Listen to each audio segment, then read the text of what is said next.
But even as like somebody who don't watch battle rap all like that, I watched it back in the day, and from I want to say 2014 till now, and seeing the no crowd era in wrestling and in battle rap, I feel like the fans really don't add too much to the actual event in the to wrestling. It does. Era of fans. Well, to wrestling it does. These era of fans. And wrestling too, because it's like I can't really talk too much about battle rap now, but wrestling, unless it's like a return or like somebody coming out to like do some shit that means something, like somebody returning that we didn't expect, instead of somebody who just being like, oh, we already know that because we be on the wall. It's like when it's a genuine ass surprise. Edge's pop in Royal Rumble was natural, but that was with the crowd. Like Nikki Ash, her title win, like even the celebration she got in Chicago, that was natural. Mania when Bianca Belair won. You know what I'm saying? So you see the natural things. Some things are natural, but like when we talk about just fickle fans, man, it's true, bro. Like that's why I be like, that's why I not even like to be funny. Like that's why I get on y'all when I see it with y'all, because it's like that shit really is like you don't even catch it when you don't. We so are. It's this new day and age. Everything is so microwave era. You know what I'm saying? We can love somebody and hate somebody just through the writing of somebody's storyline. And we won't even catch it just because we're so in the funk of not liking the WWE product from the past couple years. Yes, it's improved from that Super Show era. You know what I'm saying? Greatly. We can definitely say that. It's improved from the Super Show era. But when you talk about the storylines, the product, all of that such, it definitely show ways where it'd be like, shit, ain't that much shit really changed.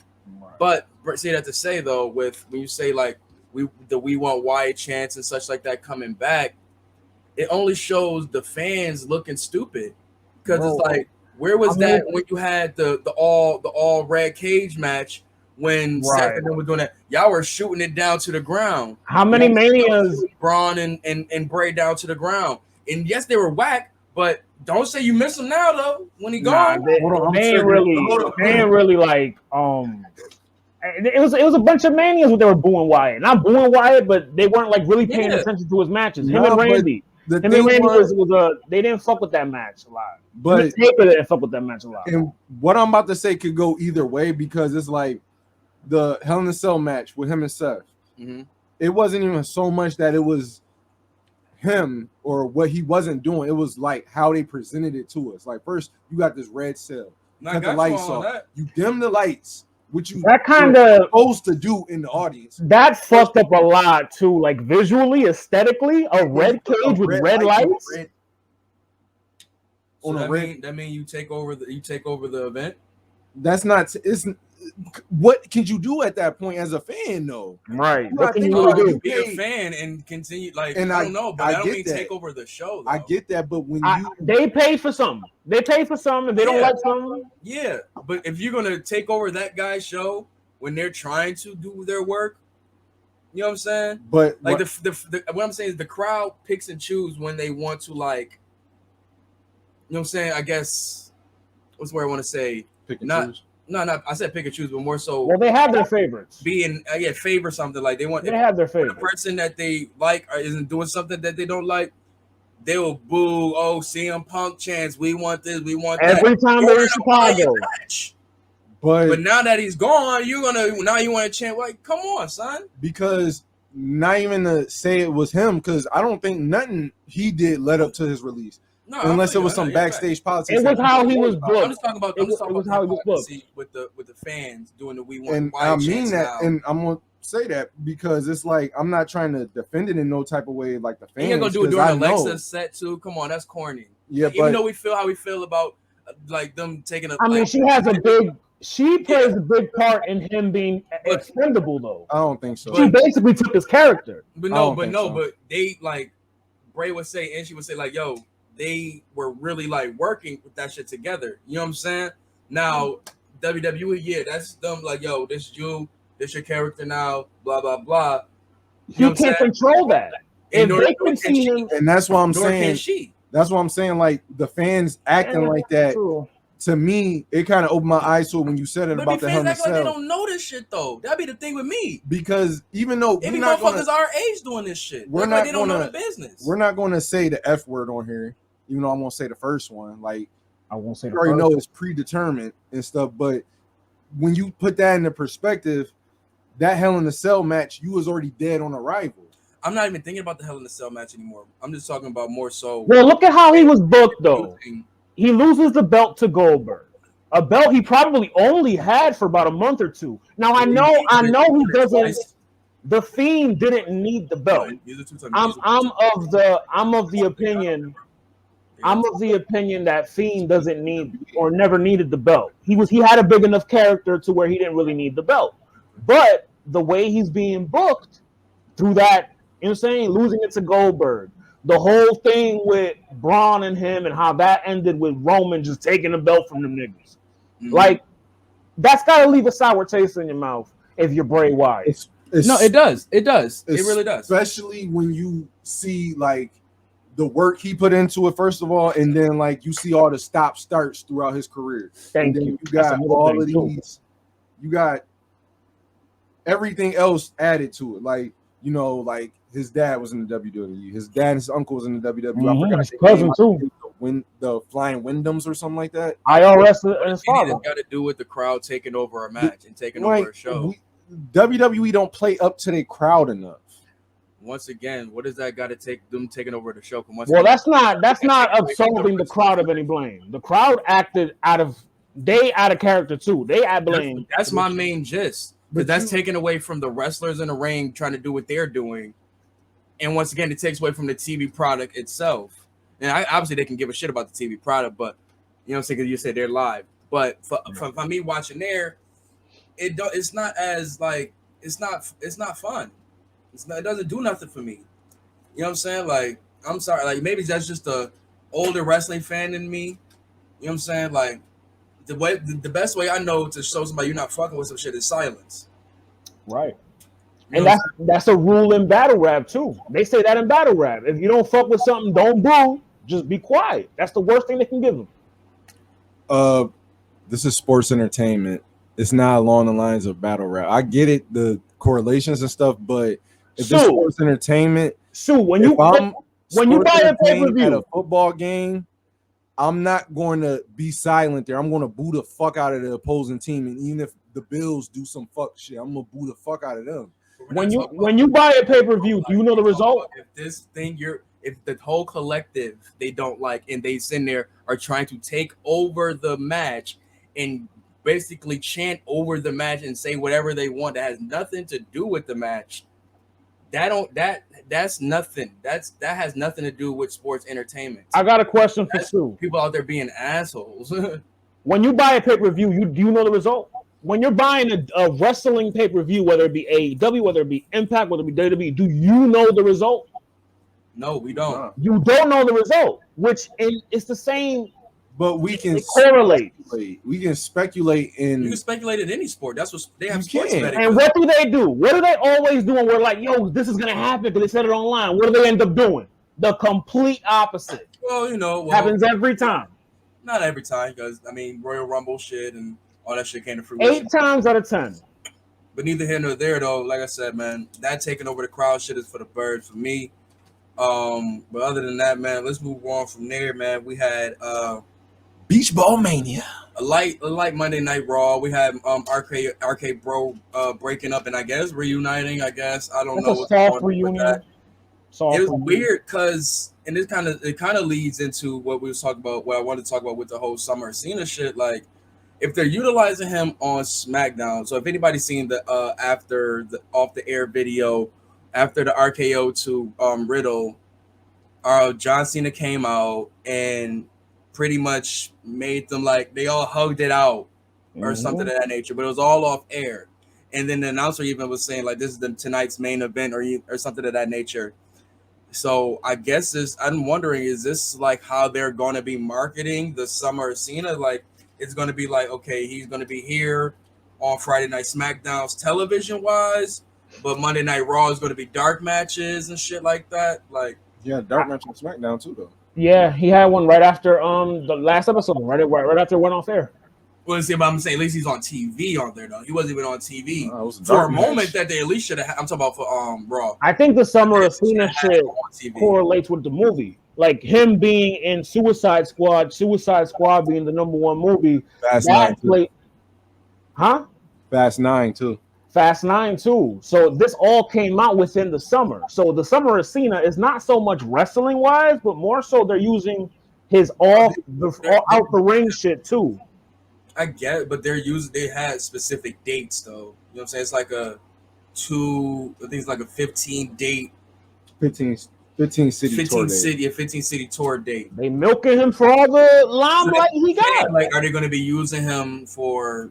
Pause. Like, he's going to be all main shows. Like for me, he should be on TV for all those dates. More. You know what I'm saying? He should be, yeah, because this is looking like What's Finn the point versus... you using John Cena in the dark match for? What the hell is that doing? Like I get it for the people there, but I mean, they just got to sit there for a whole 3-hour show. I know why. If he wasn't on there before, then what the fuck? I know why. They just started touring. They just started house shows about a month ago. That's true, but I'm not utilizing John Cena for no damn house shows. They need boosts. They lost a lot of money. I'm not pocket watching, but they did lose a lot of money through house shows last year. And they're just starting back up. They need a big attraction for the house shows.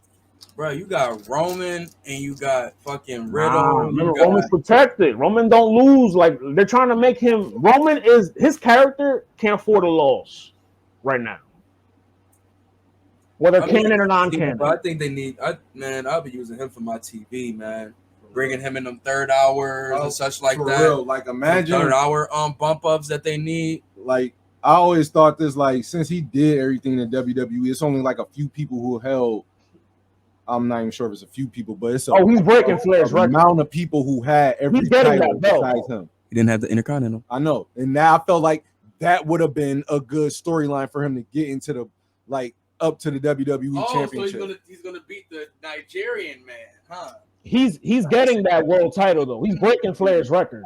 Whether or not this year, only Black John Cena can wrestle. He's breaking that nigga record. Only Black John Cena can wrestle Apollo Crews for the Intercontinental title. What he named Dabba-Kato now? Dabba-Kato. What he named him? He named him Commander Aziz. Commander Aziz. Commander Aziz. Aziz Ansari. Yeah, I'm bugging. Aziz Nigeria. This nigga tripping the fuck out. Look at him. I'm tripping, God. But no, son. Raw was like though. I'm trying to think with anything else other than they announced Damian Priest versus Sheamus for SummerSlam. What do you think about that feud? Because I'm interested in the match. This Sheamus run as U.S. champion been kind of... All right, it's been more so to put up talent, which Sheamus should be doing, and which he has been doing since he returned, bro. We've been having this ever since he returned. He's been doing nothing but putting over talent. He's been one of the MVPs. Sheamus is a good wrestler. He had Ricochet at WrestleMania Backlash, Humberto Carrillo until they before that, him and Big E.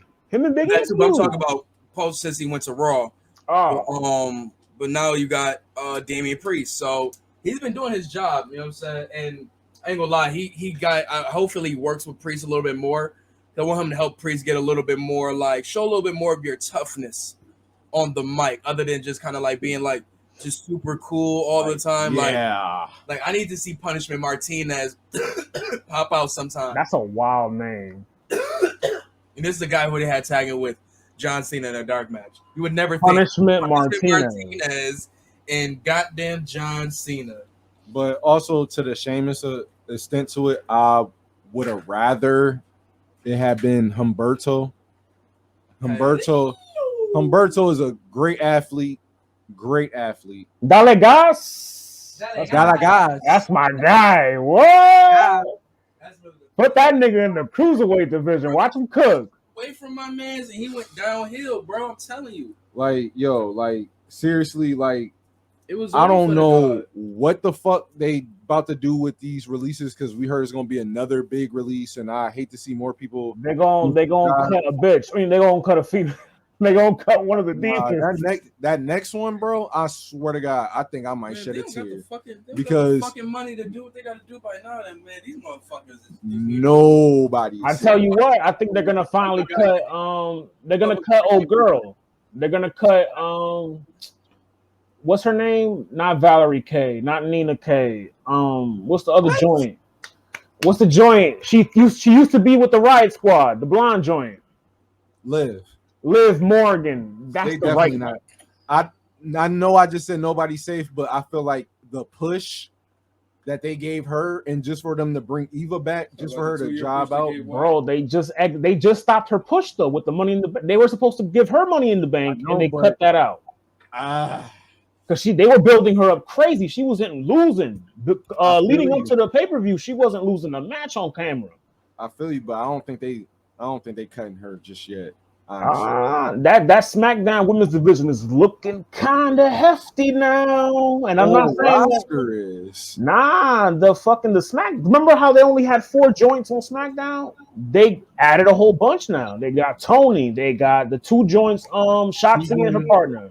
Tegan and Shotzi. Yeah, now they got Eva. Now they got Selena. Eva Marie. Raw.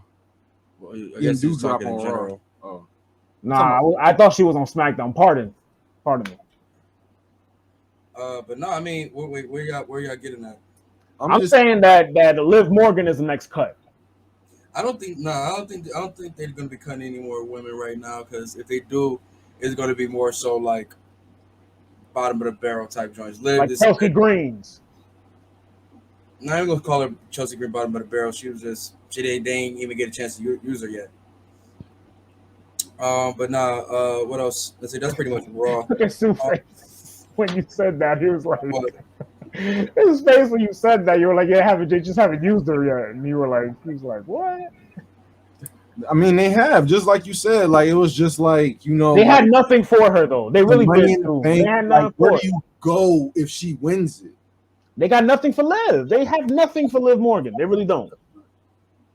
Oh, nah. I mean, I think they do. Like she could have won that Money in the Bank. Could have been cashed it in. I mean, either or. Like I said, we was gonna be mad or whoever lost it. To be honest, I don't even say they put themselves in the corner with that one, but whether Nikki won it or Liv won it, somebody was gonna be mad. Can't please everybody. I stand on that one. But if we're going to be completely honest, I feel like I'm big honest. I mean, I'm big honest. I feel like they not gonna cut Liv. Like he said, it's gonna be like bottom of the barrel, and not to talk bad down or anybody. It's all like probably like developmental women, like you know what I'm saying, or whatever women, just developmental talent. You know who still got a job through all them cuts? The Rock daughter. She never leaving NXT. She there for life. Yeah, she there for good. She there for good. You know what I'm saying? But who else? I mean, ain't really too much shit. It's 18 minutes talking about that shit. Let's move on from that shit, bro. Get the intro going. Well, you already know, man. For real, 18 minutes in. Good afternoon, good morning, good night, all that good shit. Whenever, wherever you listen to this shit, man. Welcome to Get Your Bars Off podcast, man. It's your boy Arri Starks with my boy Su and Lo. So shout out to our boy Joe, the whole BC fam, all that good shit, man. You already know, man. We here talking about wrestling, trying to get some wrestling chat in for the week, man. But it's been a pretty cool week. Get the ball rolling for SummerSlam. We got this whole big NXT situation conversation going on in the IWC right now. Which actually, let's get into that real quick, man. Is the idea of what NXT was built to be dead? And when I say that is from what it was grown from OVW to NXT on TV. Well, on NXT kind of recorded and filmed, then on TV to what it is today. Do you see it as so from that transition from developmental to its own brand? Do you guys see that as it's being a downfall or an upgrade? Because some people look at that as when you see guys going up from NXT like the Kevin Owens, the Cesaros, the Seth Rollins, Bray Wyatts, Big E's, so on and so forth like that. And when they move on, they're ready for the main roster, all of that nature, they move and shake. Then you got this next era, the Johnnies, the Tommasos, the Andrades, Aleister Black, I'm trying to think, Most of the women have been solid. You know what I'm saying? They got the just due sooner or later. But the run of the mill that have been kind of not getting their just due on the main roster. You know what I'm saying? Do you consider that something that is like the idea of what NXT was built to be, of building your future stars, is dead compared to what you see today at these stars of today doing what they're doing? Is that still the future, or are they just trying to catch up with what's going on around them? It stopped. If I can go before you, Los. Go ahead. If anything, it stopped being a stigma. Do you think the idea? First, let me start. Do you think the idea of NXT is dead, of building their future stars for the main roster? I want to say it's not, even though few past events kind of say it kind of is. But NXT, I always got faith in it. Like, I still have a little bit of faith in WWE Raw. Yeah, I know. But a lot of faith. Like, do you see? Like, I was like nonchalant commenting on it, but but it's like NXT is always going to be like, I'm not going to say, for lack of better terms, for this B level pay per view. It's our WWE Indies. It's like it's our OVW, our original Tough Enough, is all of that, and it stopped being a real stigma for that when shit really didn't. When a certain superstar couldn't translate over to the mainstream, and I kind of had a disconnect with WWE like before 2016, so I really don't know who got called up between there. But after 2016, when I came back into it, I was like Sammy, Pop, all of those guys, and they ended up doing their thing. So it's like I seen that, and I was like, oh, they doing their thing. They came up from NXT and stuff. They call ups. And when you get that in your mind, you be like, oh, they're gonna pop up at the Royal Rumble. They might come in and attack somebody or something like that. But it stopped being a stigma for that when people came up there dead on arrival. Not saying that they got shot down and stuff, but people became more injury prone. They just didn't have that connect with the audience as some other people did, and it's just I don't want to say. Do you think that where was it in that learning tree that stopped from the Seth Rollins era, the Seth Rollins, Kevin Owens, Sami Zayn, Four Horsewoman era, to the new era that we have now? I want to say honestly, now that you said that, it kind of seemed like it got dead when Vince was signing all these MMA people. Like when the people was coming up while Brock was still there and while Ronda Rousey was still there. So it kind of like took the shine away from them and what they could have did in the main event picture or whatever. Because it's been Drew got called up while Brock was there and he he lost and got injured. So I don't know if that really didn't have too much to do with him in the main roster. But they definitely that was expedited that shit. That was something that wasn't in nobody's control. Like Andrade, I forgot what his call-up situation was. And he had a nice little stint. I mean, him and Zelina were doing their thing together. Yeah. Oh, yeah. He had them matches with Ray. Then they added fucking because they kept doing it on every show. They added Garza. When they added Garza and then they added Theory. Yeah. When they added that, that's when it fucked up. So I want to say, like, when that started happening, that's the most recent I can think about. Another one you could look. He say Shinsuke too was the first one for real that were like, wait, what the fuck happened? You know what I'm saying? Like, why are y'all not capitalizing? Shinsuke and Joe. Yeah, well, Joe, we can more so that was really injuries more so for him that kept kind of killing his momentum. But Shinsuke, I more so says that we seen this dude was a god coming out of NXT. They seen that and literally like started like just. I ain't gonna say whether it was taking away the violin entrance or taking away his aura, taking away the original entrance. Kind of stripping away his aura a little bit, like diluting him in certain matches and things like that. Well, no, diluting because like when we got the dilute. No, I say diluting because when we got AJ versus Shinsuke and the hype of that, they gave it to us and then they just it wasn't really like. What did you think of the match though? Fuck the turn. What did you think of the match? They were never really that good until maybe the last man standing one. That was probably the best one. The first Mania match was fire. The first match was fire. Oh yeah, it was good. I did like the first match. Shit. Orna.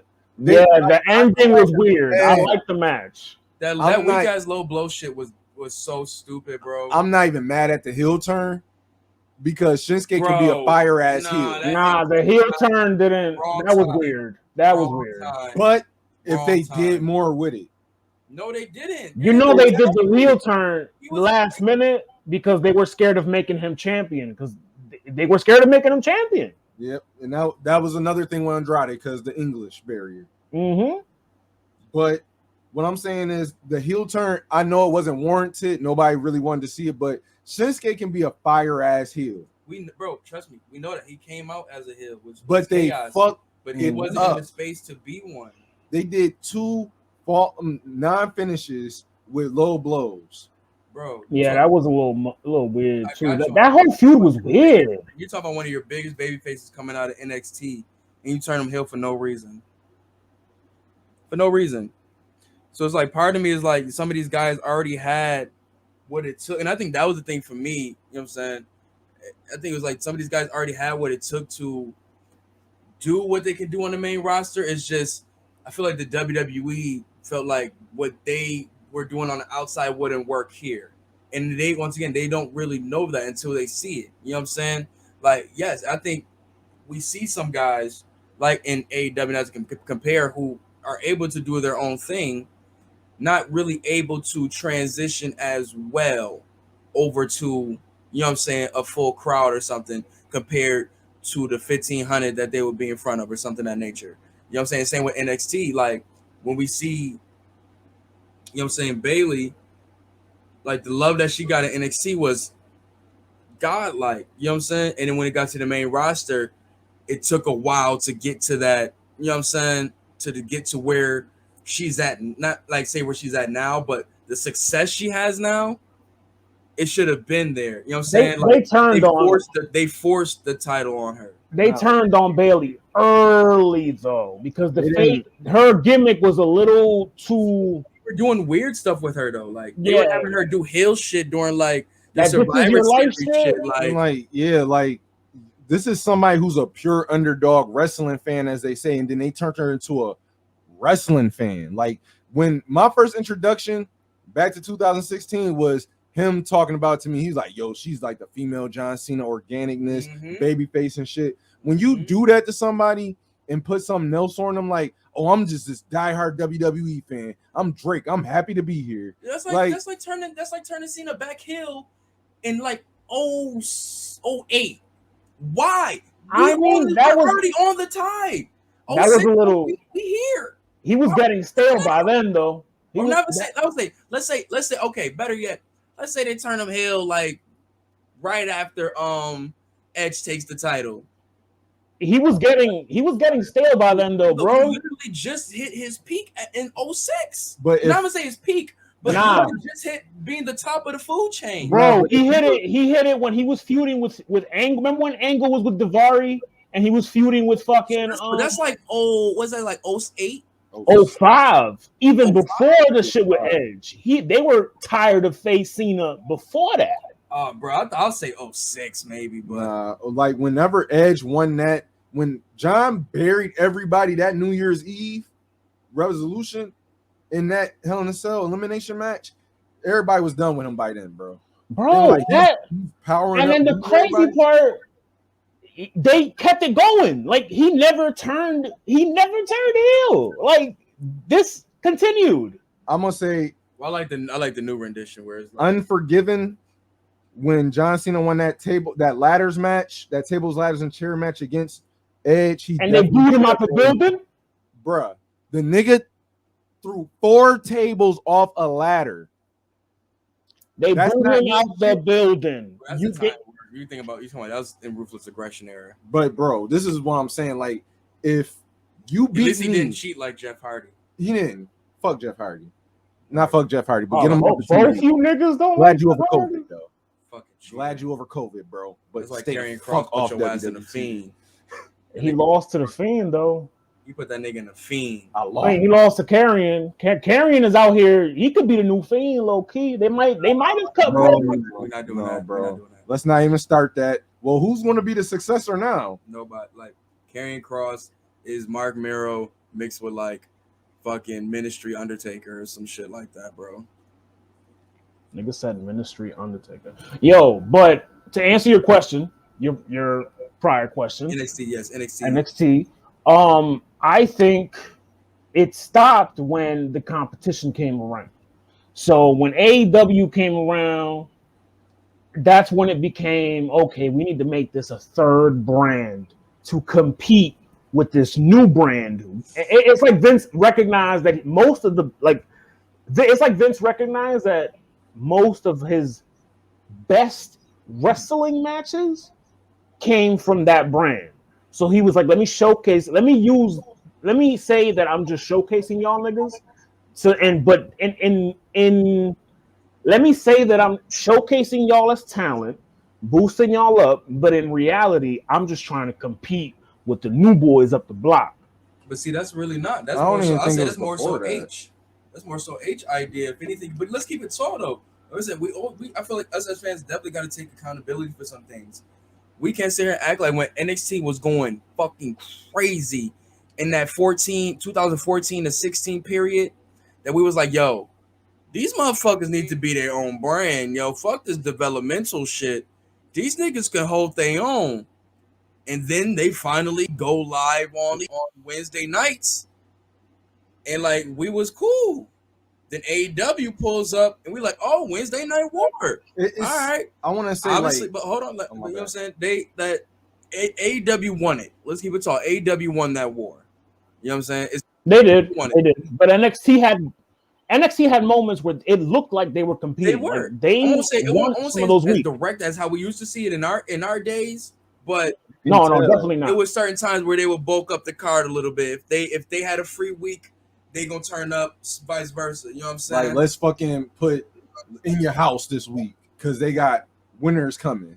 Like, whatever they had after Full Gear. Let me put Halloween Havoc and shit. Just for, I know it's out of place, but just for instance, I know it's out examples. of place. But I think for sure though that like they definitely listening to competition.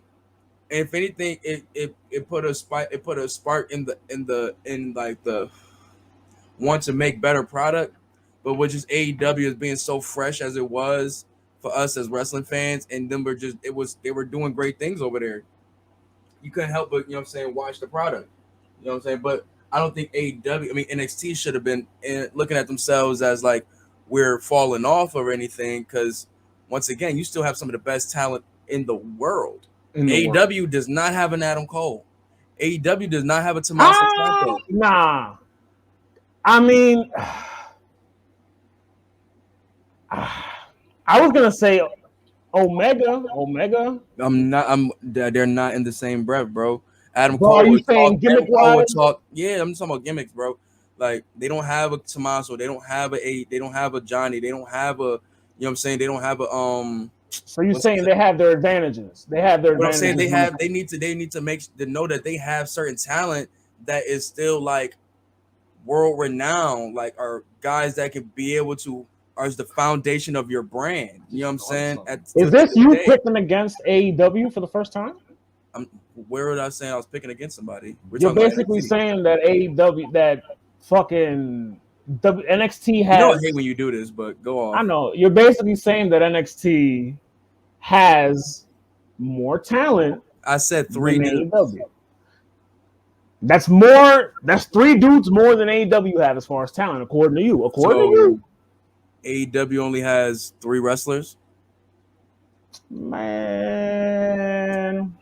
Okay, just to get off this little banter y'all having, I just thought about it. Somebody that everybody fucking forgot. Velveteen Dream has been released. This nigga can show up at. Well, he deserves it. Fuck that nigga. Fuck that really little. Do. Yeah, don't do that, because once again, that story is very, very messy. Unless people are really reading them shits, and really like I said, it's just too messy to just jump on anybody's side. Pause. So what do you do? You just leave it alone? I just leave it alone, bro. Like the way I seen the man's statement. I ain't gonna, like I said from the beginning, I always thought the shits was a little, you know what I'm saying, shaky. A little iffy. But it had parts where I was looking at the shit like, okay, he looks a little guilty, but it's like I said, it was still too messy to just kind of like, you know what I'm saying, like especially in these eras, bro. Like I don't know, man. It was really weird. But like I said, if somebody picks him up, they pick him up. I ain't really touching that situation too much like that, bro. I think he's going indie. I'm still a Velveteen Dream fan. I'll just keep it at that. I think he's going indie though. You know what I'm saying? But I can see Impact. But neither here nor there. With NXT though, even with during that period where you had Cole, Dream, FT, you know what I'm saying, Revival, FTR. You know what I'm saying, American Alpha, like the whole post KO Sami Zayn era. Mm-hmm. Like that, so like they continue what those guys were doing on the roster. Mm-hmm. You know what I'm saying? But it was more so as like, well, why we gotta kind of like send that? We can just keep this love here. Like we can keep that shit here. I don't think it started with them though. They didn't realize that. I definitely think it started with Johnny. It was the next class. It was the next class. It was when Johnny. That's what I'm saying. Johnny and Yui wasn't that class. It was the next class. I want to say. I'm saying Johnny and I'm saying and Tommaso because those were the guys that were saying they were kind of first. They realized it. Yo, we want to hold it down here. My bad. I don't want to say it happened to everybody during those call-ups. I want to say it picked and choose. Like I want to say it literally started with Bobby Roode. Bobby Roode was somebody who's made for professional wrestling. Yeah, sports entertainment. He has the look. He has the look. Junior. He can talk. He can wrestle. He's of age. He's like the same age as Chris Jericho. Hold on. No, he ain't. That's the thing. Apparently now the age is a big factor now. Vanilla midget. Are you getting that from WWE? That's what they say with the Vince quote. What they saying is vanilla midgets. The midget, but they say they don't want older wrestlers and shit like that. That's why they were that's where this whole NXT thing is because they're signing a lot of these indie guys.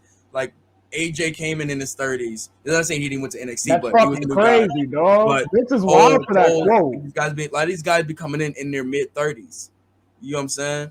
Like I think the youngest dude that I say is a big star that they signed that I can think of off rip is Walter. I'm talking about Finn is 40. What are you talking about? No, but they have no. You mean like established motherfuckers or like people that they signed from the indies that they bring to NXT? Let's say moderately established. Who was Walter? Where was he? Walter was in like fucking Progressive, ICW, like over the pond and shit like that, bro. But let me see how old Walter is real quick. Because Tyler Bate is young, but a lot of their UK guys are very young. I will say that a lot of their UK guys are. They got the big nigga. They got Rick Steiner's son and the other big nigga. Them niggas is 19, 20. They didn't even know this was drink. Walter's 33. He got about 12 more title runs. So it's like when I see, and not to compare again, but so when I see guys like when you push a Jungle Boy, you push a Sammy Guevara, because like you see the youth. So I can understand why Vince is like, okay, let's start signing younger guys. Let's start looking for younger talent that we can actually, you know what I'm saying, have for longevity. But then again, that's taken away from these guys who still have a lot in the tank too, who have better health than a lot of the guys were back then who doesn't have much of a cap. They don't have a fine line with that. Yeah, but I'm saying these guys don't have much of a cap on their career like they did back in the day because diets, a lot of these guys are either vegan or, you know what I'm saying? Thank God for the shit like, you know what I'm saying, DDP Yoga that put a lot of years on certain guys' wrestling careers. You know what I'm saying? DDP. Once again, a lot of people's diets, though, for real, their health really is keeping is raising the ceiling on how long they can really do this shit. You know what I'm saying? Like, I still think it's crazy. I can still see fucking Too Cold Scorpio do a 450 leg drop off the top rope clean. You know what I'm saying? And like, then it's crazy to me, bro. You get a nigga like Goldberg. He was in shape during his time, though. You know what I'm saying? You get a nigga like Goldberg, he falls in that criteria. Where do you draw the line there? But that's what I'm saying. Like, that's a good point. Still go. That's a good point. Go ahead. More to your point, the Undertaker just retired in last year November. Yeah. So him and Goldberg look totally different. I'm not gonna say Slim, they in Goldberg slim down. He ain't like. I ain't gonna say they in the best shape, but they're in better shape than a lot of other 50-some-year-olds. Brother, like yeah. And we've been asking when the fuck is Undertaker getting off our screen. He I mean, been off when I don't say it like that because I'm respectful. That nigga's a legend. But I get what Sue was saying, but more so it's like when you have these guys, like you said, bringing it back to Bobby Roode, who yes, we know he's been around the block for a while, but once he's here now, he has all the experience that he doesn't gotta go through certain shit that certain guys that you have to teach that's 23, 24. He's already ready to go through that Intercontinental US champion to, you know what I'm saying, heavyweight title thing. All you got to do is get him in the WWE, you know what I'm saying, system a little bit. That's what NXT is for. And then he should be good money. But that's the thing. It's different. It feels weird because I feel like what they'll teach you in NXT is different from the main roster. But so it's like when that disconnect about comes somebody there. Specifically as like Bobby Roode, he came from Impact. He was one of Impact's biggest stars. I think he was one of their first world champions. Nah, he was Team Canada with Eric Young and Pete Williams. He's something with their championship. He got a record with their championship. He got the longest reign. Longest reign. That means a fucking lot. When you see how long Impact compared. Okay, we're not talking about just Impact. We're talking about compared to WWE. That still don't mean nothing, bro. When somebody coming from Impact, Bruno Sammartino has you got somebody coming from when you got somebody coming from Impact of his level, they still have people named Bruno Sammartino. Okay, so AJ, so they don't give a AJ. That's it took a minute. That's a big difference. No. But and it took a minute for him to cook. That's a huge difference. AJ can talk. AJ can wrestle. It's not about that, bro. Bobby Roode can wrestle. Are we really about to do this? So we're not comparing. I'm saying yes, you got somebody. You just compared them. I'm comparing them, but I'm saying you can't say comparison is a test of joy. Light, and you can't give Bobby Roode that same light. You can. That's what I'm saying. But once again, who went through NXT and who didn't? That shows you much. That shows you right there how they cared about AJ had the. It took a minute. I'm not. But the people. So the people. They felt the people were made. We don't know. All right, hold on. You talk. Let me talk. They main people. They are clearly seen that the main roster was clearly ready for AJ Styles. The people already knew who he was.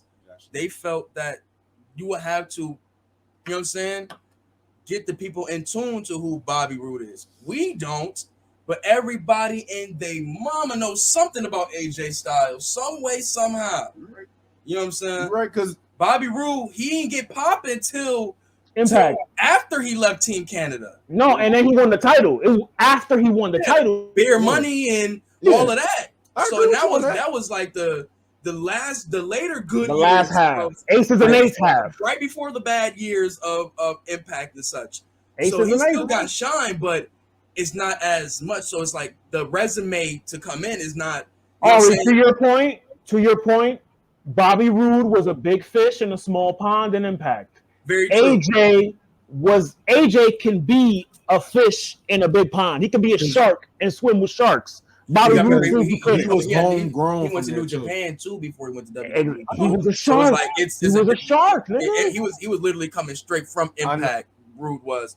But another thing that's neither here nor there. I think we're all straight away from the point. We all agree that Roode was geared and ready for the main roster, and they did not see that.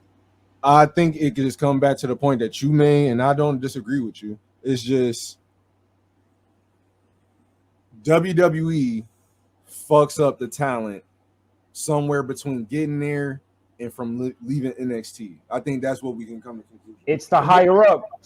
But with that, do you guys think is that our way or the highway mentality where it's like, fuck what you thought got over in Impact, fuck what you thought got over in New Japan, fuck what you thought got over in ROH. Whatever people thought got over there, it may be popping over there, but what we consider popping, what has been popping for us, it might be a little different the way we do shit over here. So let's gear you for that. Do you think that's what it more so is? There's Bruce Pritchard on his podcast. He says it all the time that WWE, especially the higher ups in the hierarchy, they somewhat live in a bubble where they only know the WWE way of doing things and the way of working. So to his point, That's exactly what happens But when the we can't- talent comes in. They brainwash them or reprogram them or rewire them to do it the WWE Hold on, way. let me just rebuttal that real quick. I think that's true, but it's kind of bullshit at the same time because when they'll do that when they would jump outside that bubble when they want to, aka ECW. When something is moving and grooving, something of that nature and such an impact, they're gonna see it. When it be signs out there, T-shirts, something, and they know they see those AEW shirts. I'm just about to say, yeah, to bring it to current time. All them shits. Once again, they know it's something brewing around here. So either with that or New Japan, they knew it was something brewing over there with New Japan. You know what I'm saying? So that's like there will be certain reasons why they won't bring up certain brands on their shit. You know what I'm saying? Because they don't even want that. They don't want to be brought in the same light. They don't want their fan to think they didn't want to bring type of company out there. You know what I'm saying? So they didn't want to bring him Cornette. They put him in the Hall of Fame. That list is I'm not disagreeing with y'all because y'all right, but it's fucked up when the company does it to themselves. And when I say that, I'm saying that because they don't even mention NXT. They still don't even mention NXT. Hey, right. Bro, are you really not hurting your hand on this shit, bro? It kind of hurted me that I told you, bro. I knew that shit was hurting, bro. It kind of hurted me that shit time. hurt, Hold bro. on, fellas. That shit right on the bone. But yeah. Earlier it was like I was going straight down pause, but it was like I was going straight down on it. So less pause. Yeah, that's a big pause, bro. But more so. But no, like we were saying though. Hold on a second while I fix this camera. But like we was wrong one. But we were trying to pretty much say that. I think what you're saying is there's just the disconnect between. I'd say the disconnect between the NXT, Triple H and the crew down there, and the higher ups of the main riders that NXT, their crew down there is watching the surrounding product, while the guys up there maybe like skim through it, but don't really, you know what I'm saying? They try to pay attention to their own shit, so they can continue to work on their own stories. You know what I'm saying? Like we already know, like you know what I'm saying. We get guys from all across and women from all across the world and all types of, you know what I'm saying, facets of TV and entertainment to come over here and create stories for WWE. You know what I'm saying? Who's to say that it's not happening over in AEW or ROH or any of the other places we don't know? You know what I'm saying? We really don't pay attention to their writing rooms as much like that. But I think you also don't complain about their writing rooms like that. I never really heard anything from NXT besides the one dude who was touching people. Remember, we don't hear anything. Remember one dude that was during that period of that early the fire golden years of NXT. Mm-hmm. The one writer, I forget what his name was. I feel like it was like Dave something, but he was like I think it was a brother actually. But he ended up going up to to SmackDown and started writing for them during their 2016 period, mm-hmm. and started helping them out and doing really good writing for them. But that's the last writer I heard that was because that's when they were, you know what I'm saying, they were moving and grooving. Like a lot of their writers up and down, you know what I'm saying, to the main roster of NXT because they were writing some really good shit down there. You know what I'm saying? Once again, we're talking about writing good shit. But I think the main thing we're talking about is not the story, it's the development, I think is the main thing. Yeah. It's more so development of building. Why is it that a Johnny Gargano would be fearful of, you know what I'm saying, going into the main roster?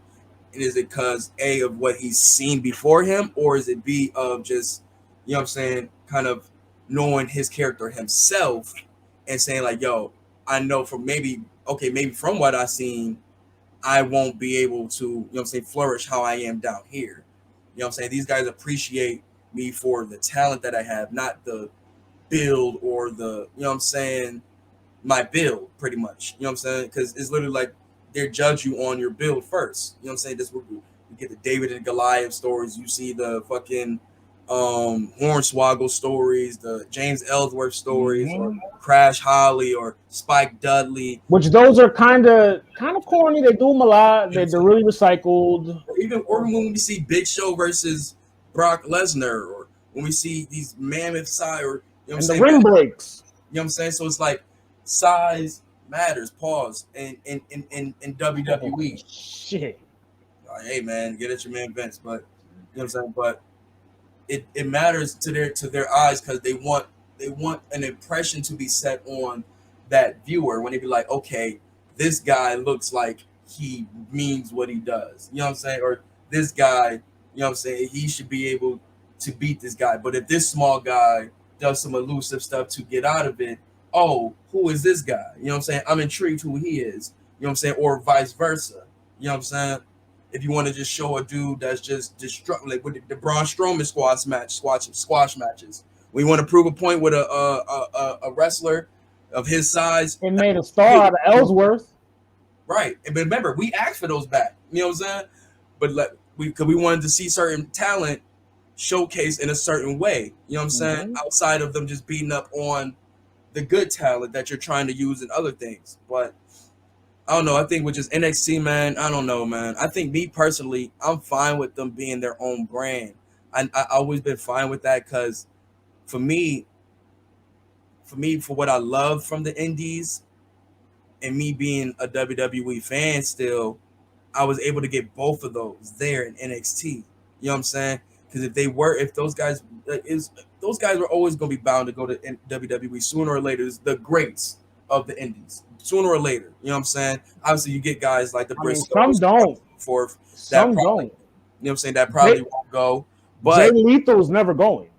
Yeah, so on. So you probably got some guys that won't ever go. You know what I'm saying? But you got some guys who are just destined, like Cole destined, Seth was destined, Punk destined, whatever. You know what I'm saying? AJ destined, whatever. It was Omega destined.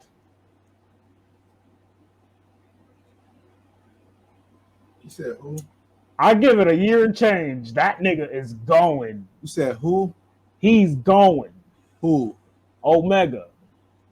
That's the last place he has to conquer. That's the last spot. I'm gonna lean back. That's gonna eat at him. That's gotta eat at him. Still, you've dominated everywhere. It's only four reasons he might go. If he just turns to crack, if Vince dies, if he turns to crack and Vince dies, and then it's like if he turns to crack, you ain't hear this nigga just say they all eventually go. You ain't hear this nigga just say that? Some don't. We not saying it's never gonna happen, but I think if a nigga like Jay Lethal, and we already know, the difference is we want him there. Really up there with AJ, like for Impact guys. We want him there though. We want him in WWE. He's not. I wouldn't put Jay Lethal. Top guys? Nah. No, he's not. From Impact? No. He's not over Christopher Daniels. He ain't over Joe. I'm not saying he's over AJ. I'm saying he's up there with AJ. He ain't up there. He's not with Daniels, Joe, Skipper, Low Key, Beer Money, Kurt Angle. No, that's Kurt. That's Kurt Angle. All in the WWE at one point as an extra or. So what does that mean? I mean, Jay Lethal was in ROH. Nah, man, that wasn't Kurt Angle. That was Perk. That's a different nigga. Seth Rollins never went to Impact. The Young Bucks did. Generation Me. But I think that was their first time on TV, though. That was their first time on TV. The Naturals turned them niggas into Swiss. Actually, it's crazy. They just had their, you know what I'm saying, their like wrestling debut anniversary a couple of days ago. Shout out to them, you know what I'm saying? To see where they're at now, man. From Generation Me to where they are now is insane, bro. It's really insane. I got to give them their shots out to that, man. But moving on from that, man, it's like the NXT, man. I just got to say the NXT, I feel, man, they're going to go through their growing pains, man. It's what NXT is. They lose some, they gain some, and they continue to thrive through that. And I think that's what always made NXT great. You know what I'm saying? They made something out of nothing. And I think that's what always made them great. And if they continue to do that and stick to what made them do that, they stick to what makes them great. I will never have a problem with NXT, bro. NXT can never die for me. No, that's you know what I'm saying? It's killing people. Like, I mean, it's not NXT. It's that comparison. It's that comparison. Trying to compare it to AW or all that such is like, yo, just let these brands do what they do. You know what I'm saying? NXT is good for doing what they do. Great storylines, great wrestling. You know what I'm saying? Nice pacing, good story. Like, they do what they do, man. You say it every year. Every time they lose somebody to a call-up, we're like, yo, they're not going to recover. And what ends up happening? They create, especially the women's division. Like, we thought that shit was shit in the water, and they started turning up. You know what I'm saying? But after Oscar left, we thought it. So now they're in the rebuilding stages again. They're in the rebuilding stages again. But let's move on from there, man. we got before we go into the next hour, man. Let's talk. We have SummerSlam coming up in the next week or so. We got about a week and a day to SummerSlam. Let's talk about what's some of your guys' favorite SummerSlam matches and or memories. Off the top of go ahead, Sue. Go ahead. I found this out years after, but I feel like it was like 2008 SummerSlam. Whenever King Booker and Batista was at it, I remember they had a fight backstage. Now, for certain reasons, one of my former friends won't be named, bitch ass niggas. But I used to always get them. I would always take his magazines and shit like that, and I'd be like, "Oh shit!" And at that magazine shoot, Batista and Booker T had a little squabble, right, and shit. So it was like, and they handled it like gentlemen and shit, because you know they like some veterans and shit like that. I heard Booker just told me, "Come step into this room with me for real." Come take this walk with me. Booker wasn't afraid of that. Booker from Texas, man. He from Port Arthur, all that. Used to them dirty matches down there. That nigga said, "Come take this walk." But Booker was like, "Come step in this room." They said they closed the door. They said Booker won. Take this walk with me, God. They said Booker won, or Booker slapped the shit out of Batista. Damn, Drax. Yeah, so like no shade to Batista. Damn, Drax. Damn, Drax. Where the Keith Lee at? Damn, Drax. You look. I ain't gonna do it, man. Damn, Drax. What the fuck? That's funny as hell. Drax out here getting smoked by just. Come on, son. That's fam. A memory for me. Well, not as a memory in a match too, because So SummerSlam 98, SummerSlam 98. Taker, Austin, I believe. I want to say New York in the Garden. I moved when I was 9. I want to say I was 8, I think 7 or 8, bro. That Highway to Hell video that they played. That build up was that. It was so fire, fam. I had that song in my head in my sleep. Do you know why? Because I was living in New York at the time. And all the public access stations like NBC and shit were playing the fucking commercial non-fucking stop. Because it was in New York and at the bar. Miss wrestling commercials like that. Like I miss those type of wrestling commercials. Even on the radio, there was all you heard was I'm like, what the fuck? We had to order that pay-per-view. My mom was like, yo, I was very disappointed. In the 2000 SummerSlam, when as far as matches goes, Rock, Triple H, Angle at SummerSlam 2000 is one of my favorite SummerSlam matches. Oh, you about to watch it? Okay. I would put it on, but you know, WWE copyrighting this shit.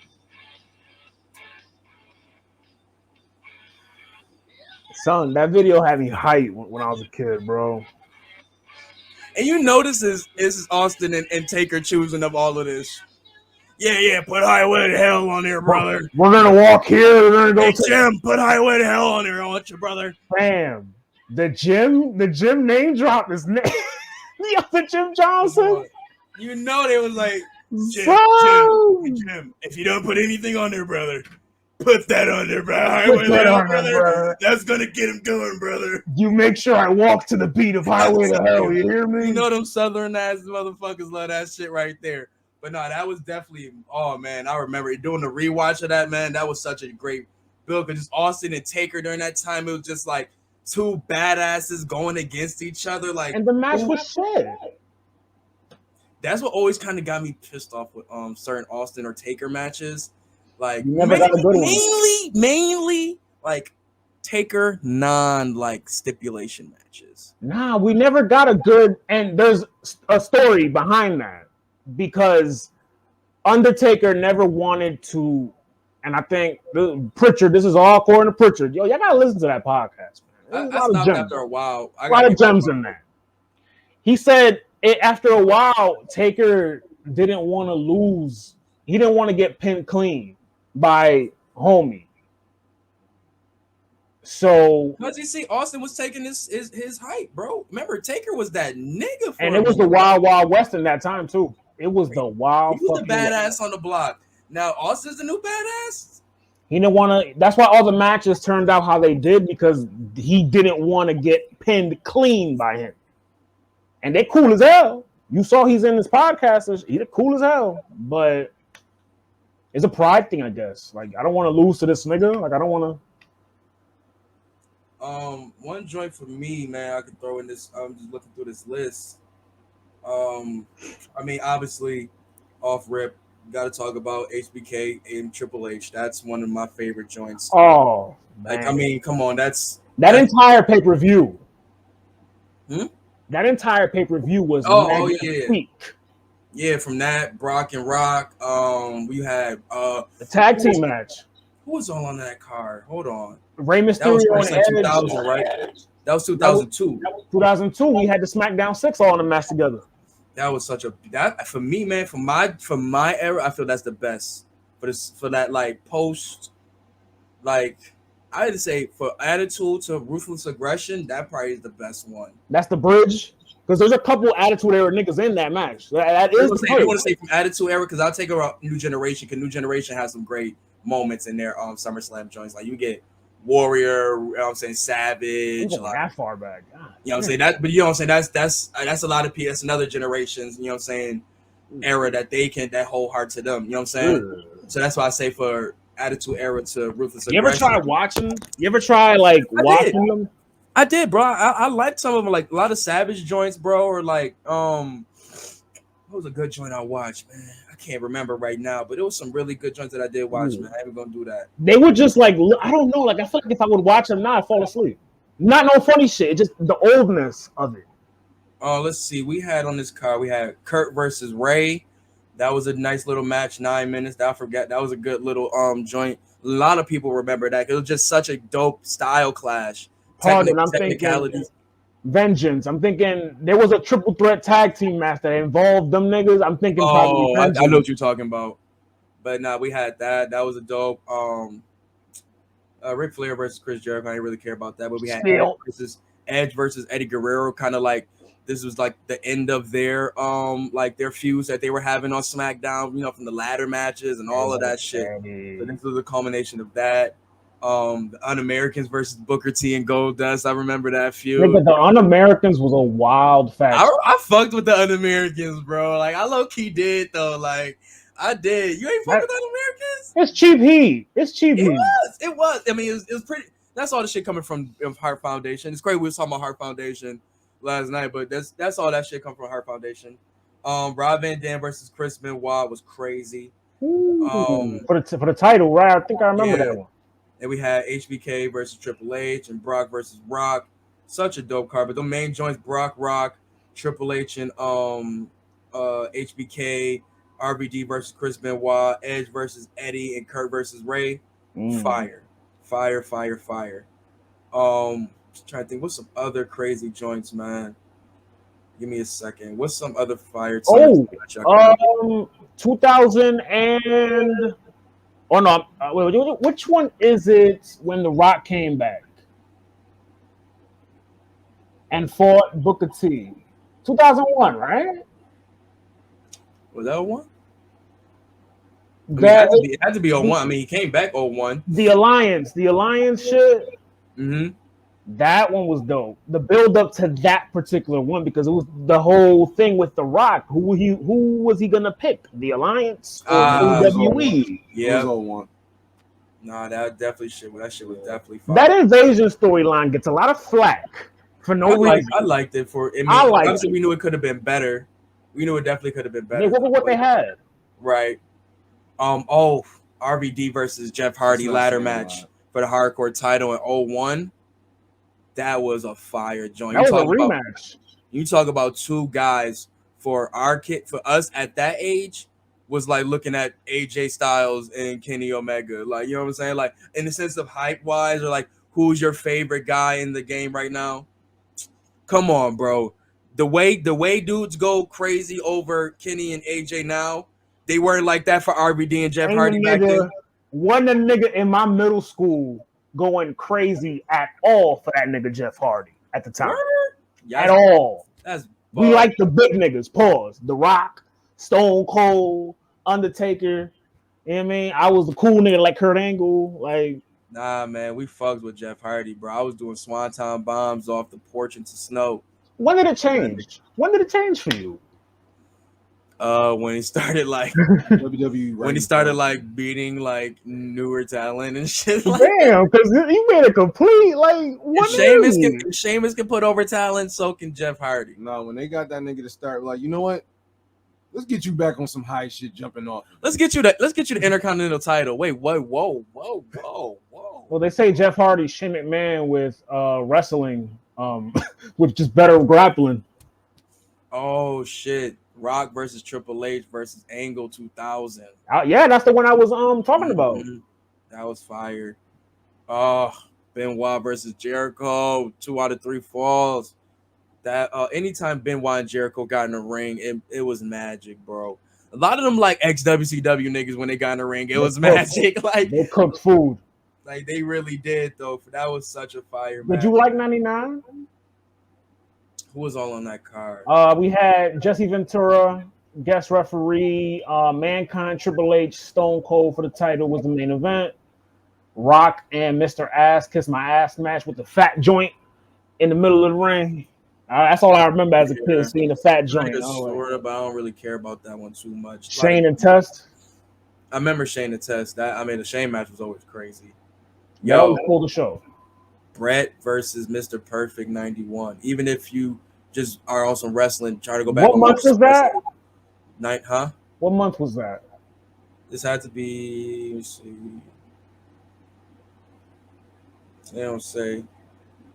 I don't remember. I just always go back to the match though. I either was born a few months before or a few months after, so I definitely never saw this match. I mean, I never saw it, but I mean, we have the internet. You can always go back and watch it. I don't go that far. The furthest I go back is like 96. Bro, Bret Hart versus Mr. Perfect, bro.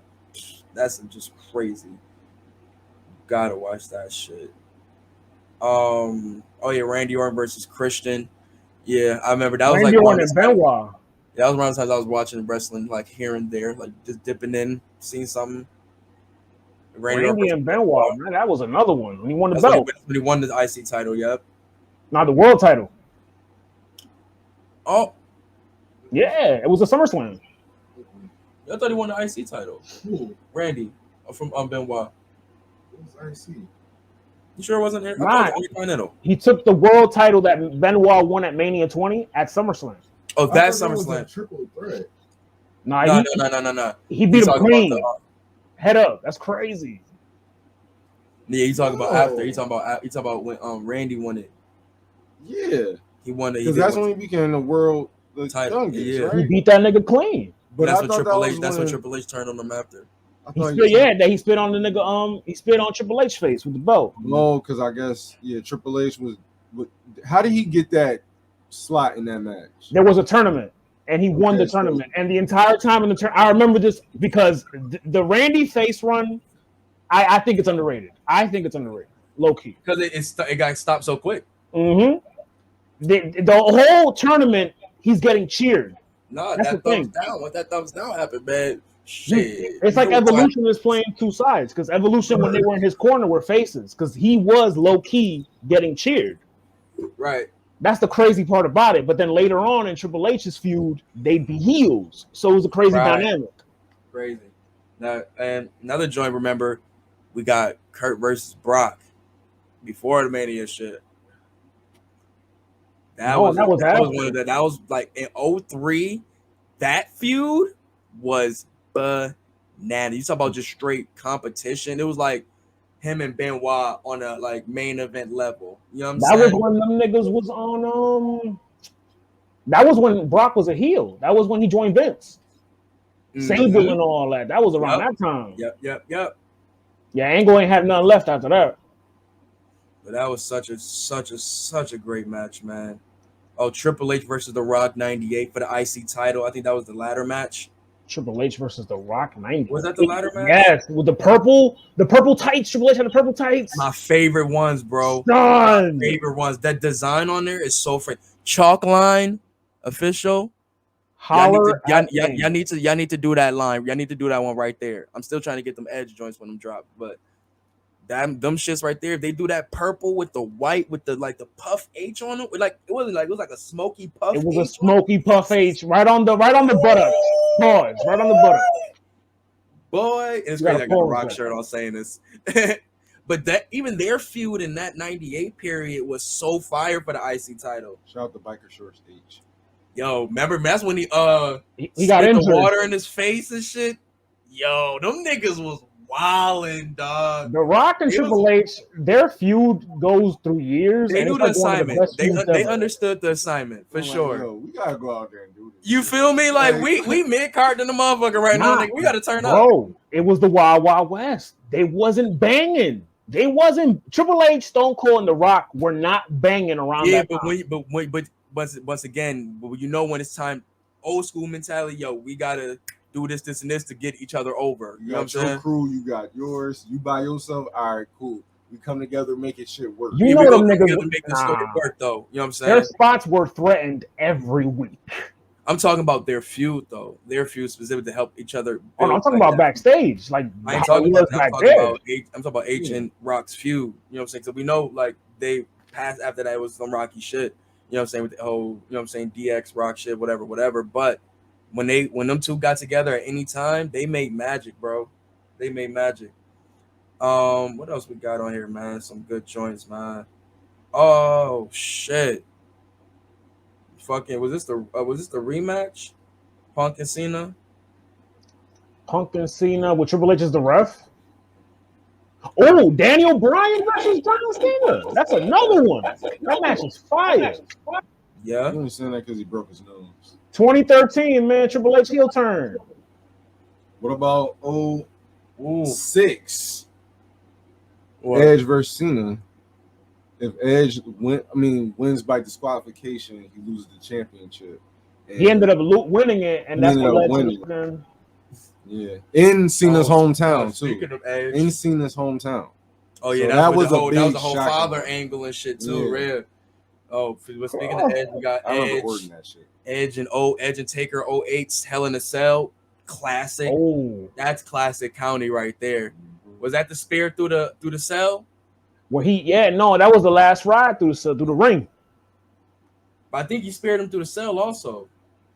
Edge? I think he speared him. I think that's where he speared him through the cell. Nah, this is the one where he basically kicked Edge's ass the entire time. Remember, Taker was leaning by the cell, and he speared him right through that shit, bro. I think that was the only time that he did that shit to him. Yeah, because Taker was looking stronger than a motherfucker this match. That was a great match, man.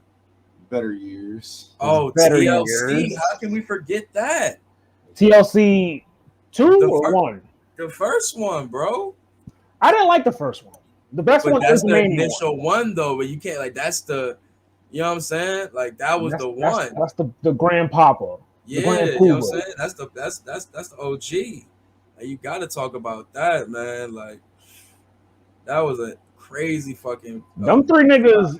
Did you hear the story of Edge when he posted it on his IG recently, where he was talking about how after the first triple team ladder match at No Mercy 99, I want to say, they all huddled together before and after. They all huddled together in this part of the hallway where Gorilla is at, and they said I'll read it because it's in his IG. But it was just a dope, it was some dope introspective shit from him, about how, because think about how far these three niggas came. The three teams. It's nuts. Ew, they updated IG. I hate that. Yeah, this hallway right here. So it says this hallway was instrumental to ENC and the Hardy Boys taking flight. Some backstory, so bear with me. No Mercy 99, Gund Arena in Cleveland. I was living in the Bahamas. Don't ask. Long story short, this is where he makes it seem like that's where history started and shit. But it's just dope how he reading that story. It kind of brings you back to when they were young and shit.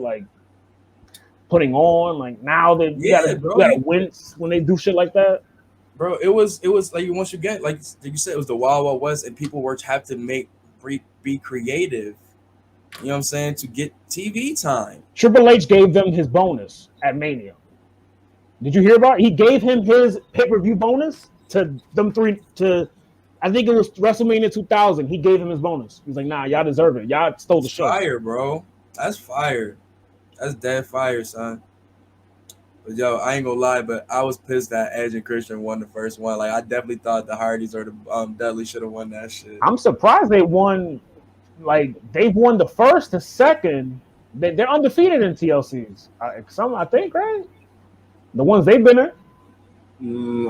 I think they lost 2. I want to say they lost 2. The one at Mania they won. That's when Rhino came out. Yeah, Edge and Christian got 2, and I think the Dudleys got 1. I don't think the Hardys ever won 1. Which is hilarious. I don't think they were they even in TLC 3? I mean TLC TLC on SmackDown? The Hardys not. I think they were split at the time. Yeah, I think Kane and Rob won that one, right? Kane and Rob won that one. No. Jericho and Benoit. No, they initiated it. But I don't think they won it. Nah, Jericho and Benoit. It was for Jericho and Benoit's tag titles. That was right before King of the Ring 2001. Because they were going to face Stone Cold.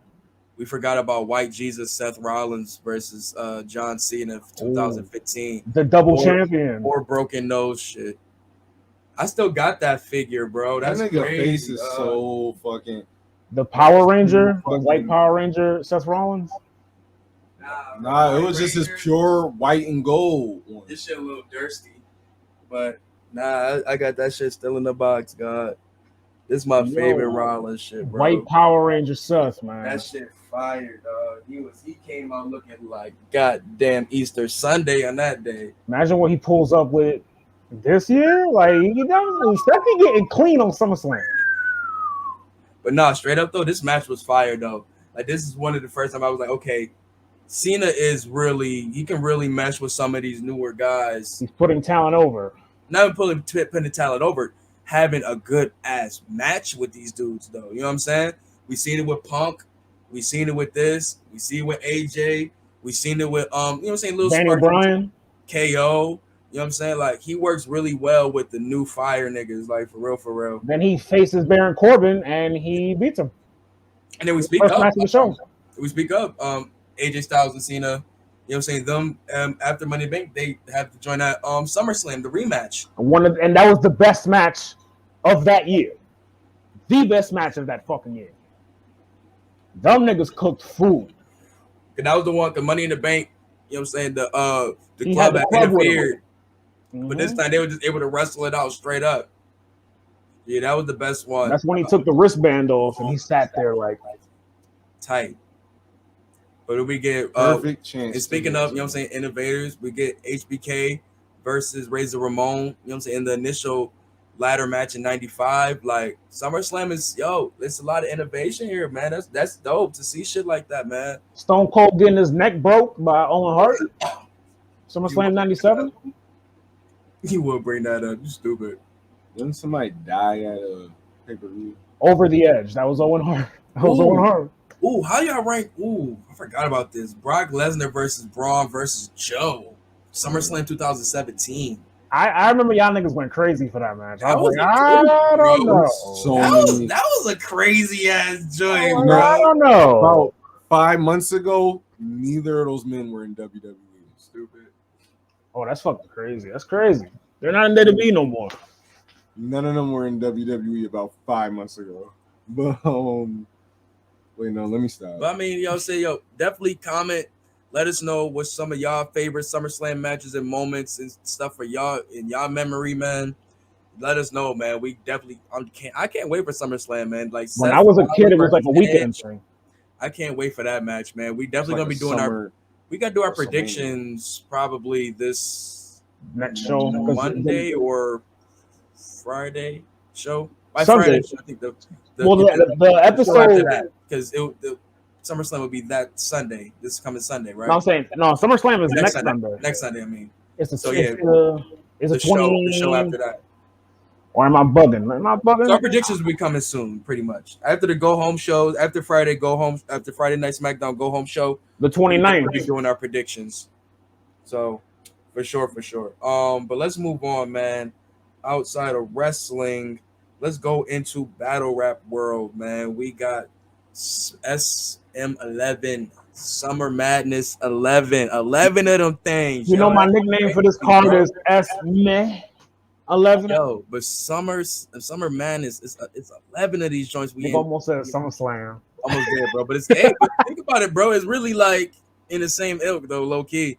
Like big ass shows in the summer, bro. But long story short, though, like this is great to see that, you know what I'm saying, Smacking them are producing 11 of these joints, man. We here, man. Let's get into this card, man. Let's start with the bottom of the card. Bottom of the card, the first battle of the night. Su.Surf. Back to where he belongs. If this is first battle of the night, but placement on the card definitely says a lot when you're looking at that shit, man. And seeing Surf at the bottom. And Mook ain't going first. Mook always goes last when he battles. Always.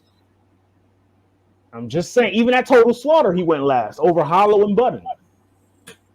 But Surf might need this, man. Be able to be fresh, get his shit going. You know what I'm saying? Got the hype of the crowd with him. This is a fresh, hot battle that a lot of people want to see. So it might be good for the crowd to get this first. You know what I'm saying?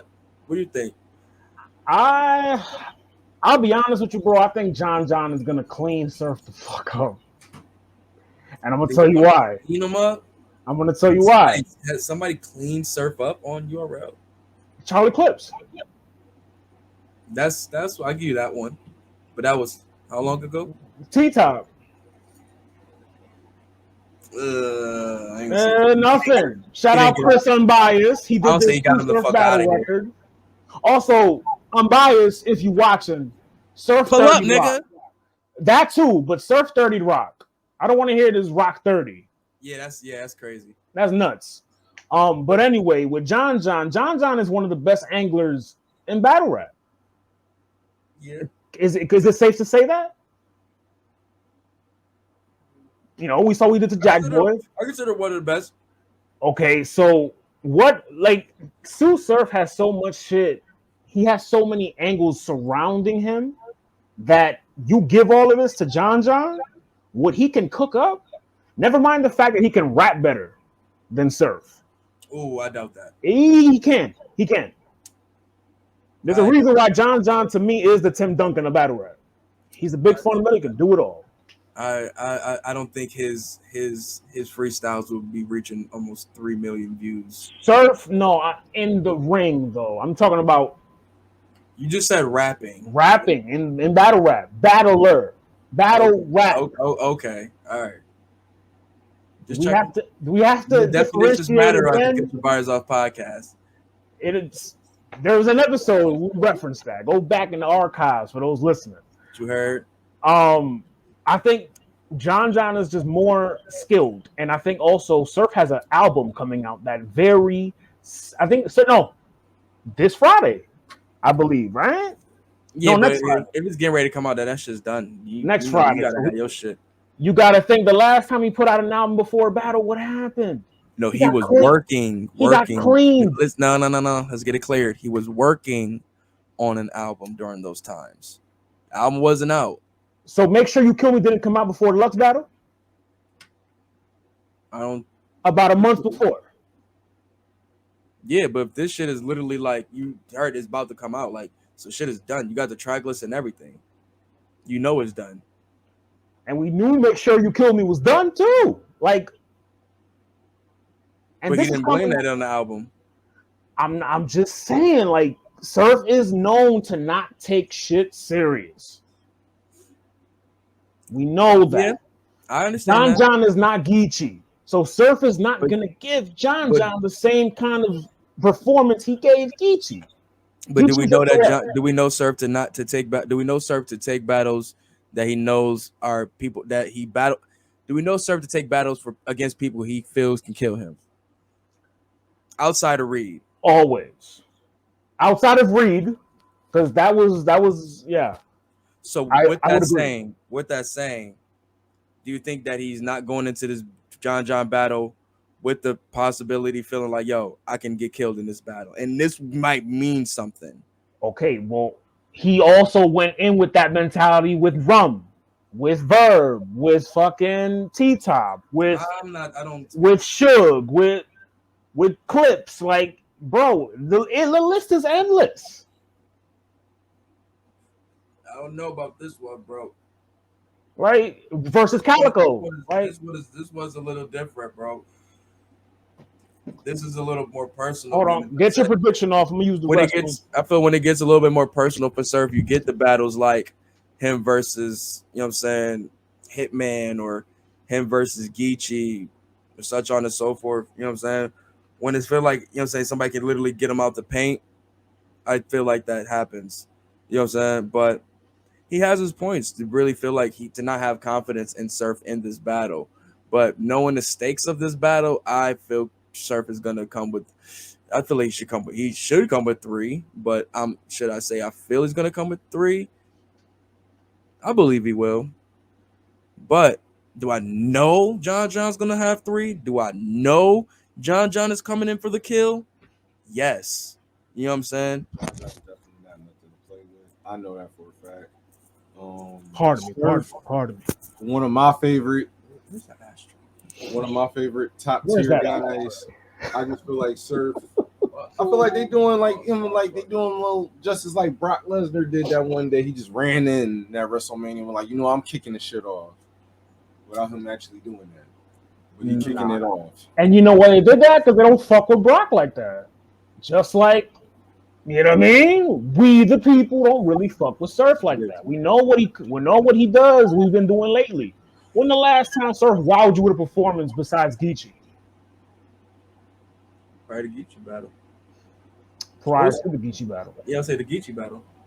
Prior to that? The Rum battle. That was his return. He wowed you with that performance? I mean, I got 2 rounds. Oh, yeah, in those first 2 rounds against Reed. He cooked Reed in those first 2. Rum's first round was You didn't ask me that, bro. That's not what you just asked me. But that's not what you just asked me. Really what? No.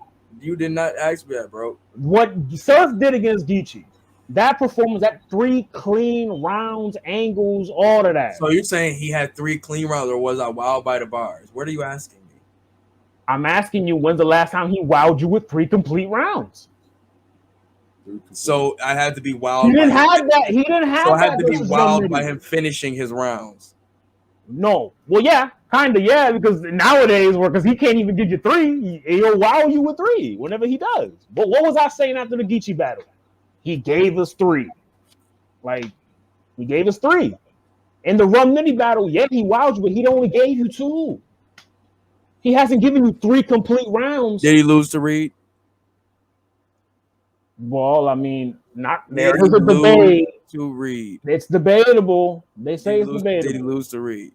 It's months now. It shouldn't be debatable no more. Did he lose to Reed? I mean, to me, he did. I'll say that. Duly noted. I'll say that. To me, he didn't. However, to me, he didn't lose, or he did lose. To me, he did not. Nigga, to me, he didn't lose. Okay, I'm just checking. Like, it's still 2.5 rounds, though. Like, were you not wowed by those first 2? I want to say Hitman was the last time he wowed us with. That's not what I asked you. Were you wowed by those first 2 rounds versus Reed? I was wowed by his second round. So you were wowed by 1 round. I was wowed by 1 round. I was wild by 1 round. I think the smartest nigga in the world, but 2 rounds to 1. No, all I'm saying, the question I asked was 3. He still hasn't given me 3 besides Geechee. I had to give him 1. Well, Hitman. Yeah, you saying, yeah. Right, yeah. I feel you, but if the nigga beat John 2-1, you can't be mad. He's not. You can't. The most you can say, but if he comes there with 2 rounds and fucks up his third, but wins the first 2 rounds convincingly, what can you really say though? That first round will say a lot, and I'll tell you why. I asked you if he wins the first 2 rounds, and I'm gonna tell you how he wins it. John, that first round will tell a lot because not only is this a Surf's first return, not first return, but this is Surf's return to the big stage. You nitpicking, bro. I ain't asked you how. I asked if he wins the first 2 rounds, he's gonna get the first off return gas anyway. The crowd's back, remember. See, man, you nitpicking, bro. I'm not nitpicking you. If he wins the first 2 rounds, and you know they got fan votes and shit. If he wins the first 2 rounds and loses the second, they're doing the caffeine bullshit too. I'm just saying, bro. All right, takeaways. If you feel he wins the first 2 rounds, and the third he fucks up, is that gonna dilute his whole win? Damn, that's a good question. That's a good fucking question. It just might. Well, it depends on. Fuck, nah, yeah, it will. So, if because it diluted a lot for me in the Reed. In the Reed battle, diluted a lot for me. If the Lakers score at least about 40 to 10 each quarter, so it's about 40, 80, 40, 120 to 30 by the fourth quarter, right? The fourth quarter, that the next other team just scores a bunch of fucking points, 100 points, right? They only got 110 to my 120 at the end of the game. I still won. But you they gave have up. The greatest fourth quarter all that they won. I still won. That's funny. I was just having this conversation with somebody at the shop group because the Red Sox won 20-8, but they were up 20-1 at the 9th inning. And I'm like, the nigga was like, yeah, they won 20. I'm like, nigga, they still gave up 8 runs. Like, you could Are be you up. Fucking kidding me? You still gave up 110 points, my nigga. You still gave up 110 points. They could have came back with ample time. So these 3 quarters, I just destroyed these. And you didn't put your foot in their throat. Because the comeback is inevitable, man. I remind y'all the Super Bowl 28 to what was it for? You just got to bring up Brady around this nigga. Get the fuck off me. I will fight you, nigga. It wouldn't be the first time he's fighting somebody in this camera. Everybody's want beef with me on camera. Wouldn't be the first time somebody fought you on camera. Jesus Christ. My friends be abusing me on camera, man. God, Because I be trying to show love. I hate Tom Brady. I be trying to show love. We see that. I hate him too, but 28's a 3. But that's now listen. If we would have stopped at 26 and lost, who would y'all be chanting their name? Who names would you be chanting right now? Well, we also would have been nitpicking and saying like, "Yo, why'd you let these niggas almost scare you half to death?" But if you scare me half to death twice, niggas would be like, "Nah, Matt Ryan got a ring. They beat Brady. All of that shit, bro. Stop lying, because you will be the first." No, and it happened to my team. The Eagles beat the Patriots. But what did we have to do? We had to bite our fucking nails and hope and pray we didn't connect with a pass. Fucking playbooks and shit. Like, it was neck and neck, bro. Niggas had to do and 1 tricks and shit to win the fucking Super Bowl. God damn y'all bitch ass niggas. Which is what Surf has to do to win. He has to Brady pull is supposed to do. That's not what Brady is supposed to do. But y'all get what I'm saying though, right? Brady was supposed to be the nigga who you come back on, not the nigga who comes back on you, right? Yeah, mm-hmm. But yeah. But even like I said though, it's just like I said, man. I think Surf is, like I said, he should come with 3. But if the dude wins 2, don't be mad at that. That dude looks like Will Sasso. That's Bray Wyatt. He did not do that. That's Bray Wyatt. Holy shit. That brother ain't do that. Holy shit. That brother ain't do that to himself. I know he didn't. I know for sure. So I guess you got Surf winning? Is that what you're telling me? Nah, I'm gonna keep it tall, bro. Like, I got John 2-1, but I'm just saying in the sense of I don't want it to like you to think. I'm just trying to build that theory, just kind of destroy that theory. Just that if he just doesn't come with 3 rounds, that he loses. To the eyes of many, if he really wants to like really be a heel, he'd do that to John and just like really just like piss him the fuck off. And Cortez and every nigga chasing him, he could do that too. You know what I'm saying? And once again, it went through the loophole of battle rap. He can what I'm saying, talking shit still. Fucked up though. And a nigga like JC has to wait in the wings. Hey man, this man Surf has gotten to where he's at now by being King Debatable. By being 6-17. What the fuck can y'all tell this dude now? Or 6-15 is his record. By being 6-15, brother. Well, let's move on to the next battle, man. We're gonna go up. So this is my pick for battle of the night, personally. Cal and Geechee.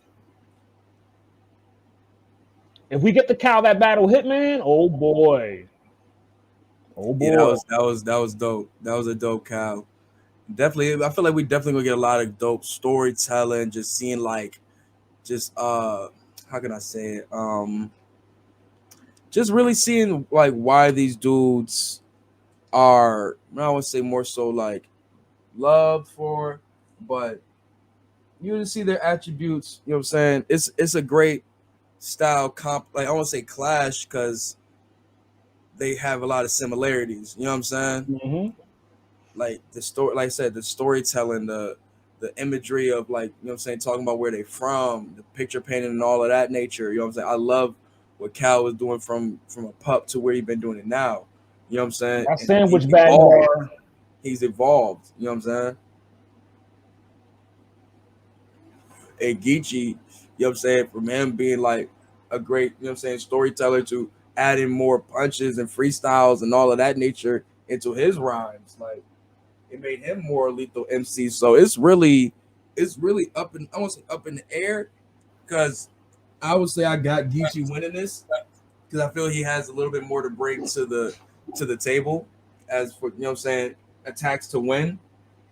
But in the sense of content wise, I'm just gonna be sitting there just listening as a fan. You know what I'm saying? I'm just gonna be sitting there as a fan, just like, man, this is just dope to see these two dudes finally in the ring together. But outside of that, though, I got Geechee taking this 2-1.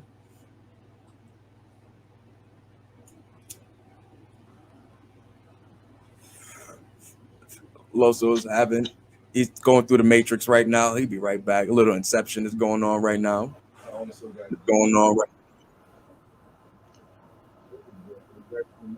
Yeah, my signal. It's that frock, bro. It's blocking the, you know what I'm saying, the Wi-Fi signals. Hello, 2018 wants their frock back, Joe Budden. That was my pop culture. He out here looking like, yo, you know you dead ass look like right now. Like, yo, you like Damien Sandow. It's the beard. Damien glasses to make it look like Damien Sandow. Stunt double to the real Loso. The real Loso had. Seen the LeBron James stunt double for Space Jam? How you get my bad, man. For CGI characters? Well, like, nigga, like, what are you? Yeah, LeBron a whole hole for that. You slam dunks. He a whole hole for that. I thought that shit was hilarious. Yo, can we just quickly in the middle of these predictions, we wild as fuck for this, but I just need to acknowledge that PJ Washington, we stand with you. We stand with you. I don't stand with dumbasses. Man, fuck Brittany. Nah. She duped my nigga, dog. She planned that. Niggas was letting that nigga, trying to tell that nigga what time it was. You know what more teams need? More teams need more. Pregnant, and then now she gonna get $200K out of child support from this nigga a month. More teams need Gilbert Arenas. Gilbert Arenas fucked every thought that Nick Young fell in love with. To prove to him that she was a thought. We need more Gilbert Arenas. It's out of his mouth. They laugh about it to this day.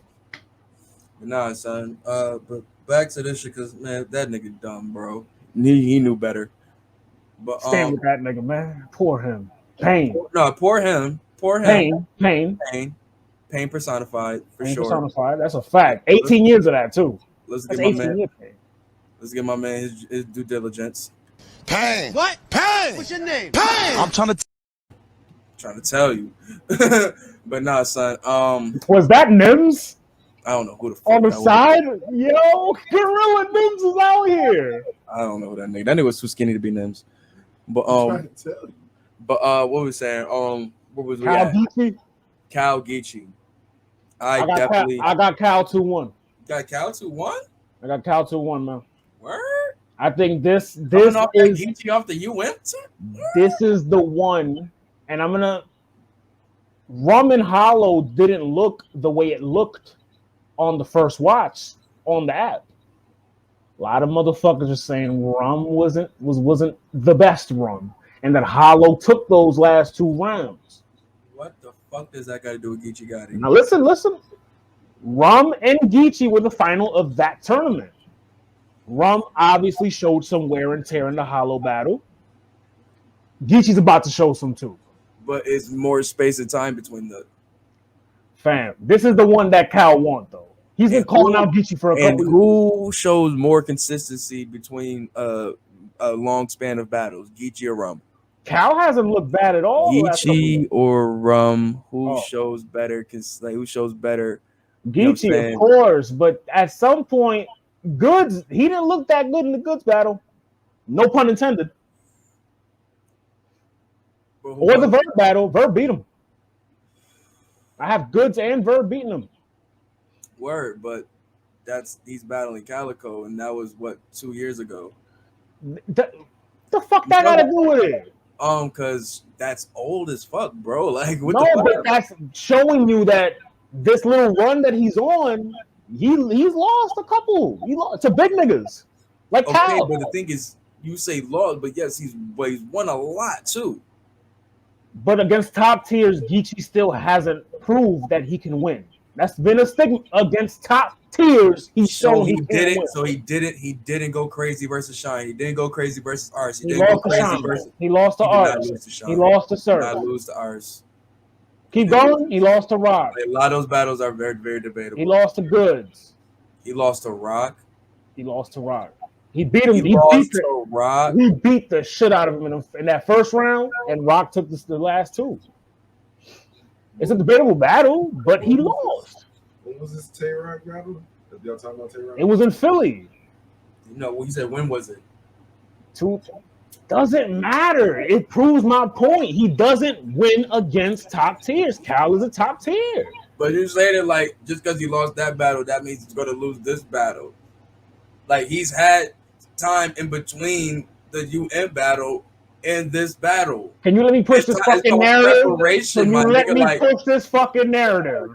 No, my nigga, because I'm not gonna let you go out here like this, bro. Push this narrative. He can't beat top tiers. Nah, bro. He's top tier. Like, how you gonna say he can't beat? But how does he look against other top tiers? Even other top tiers having classics with these niggas, bro. But he's losing. He's losing. You say loss. You say loss. The majority does. I didn't have him losing. You got Geechee winning against Surf? That bit on the first 2 watches, first 3 watches, I had Geechee. Couple watches after I had Surf. Him and Ars, who do you have winning? That battle is too debatable for me to this day. Oh my god! Nah, I ain't even gonna lie. Shout out to my boy Charles. He had just posted that shit on his Facebook earlier, and I was just looking at the clips of that shit, bro. Like them niggas was going crazy, bro. But the majority has Ars winning. Why? Because he told him he gonna have his hands behind his back when he's looking down. Ars was cooking, man. Come on. But is that the reason why he won? Because he did that? No, it's a full. You're picking at certain bars, and you're leaving little context. I'm just asking, what was the leading factor of him winning? He just looked better. Oh, okay. Pause. I mean, in battle. So did Geechee choke or something? Did Geechee like stumble, or was he? No, but you can outclass somebody in a battle and they look good. Perfect example, JC and Chef Trez. JC beat him every round and Chef Trez still looked good. That did not happen in the Ars battle at all. Yes, it did. We can go on that all day. I got Geechee 2-1. Man, when Cal beat him, I want you to come on here and apologize to Cal and me for picking that nigga, man. Making it look like Geechee's going to beat that nigga.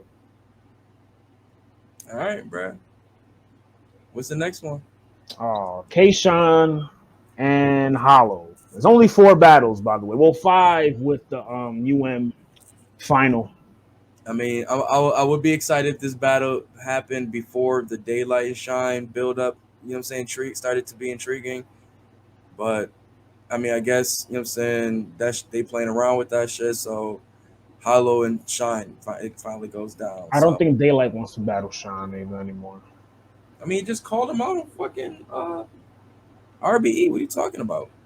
But he fuck around like that. I don't think he's invested in that battle anymore. Him or Twerk, I don't think. Because remember, he wanted Rock, Twerk, and Shine. He got Rock out the paint. He needs 2 more. I think him and Nitty is next up.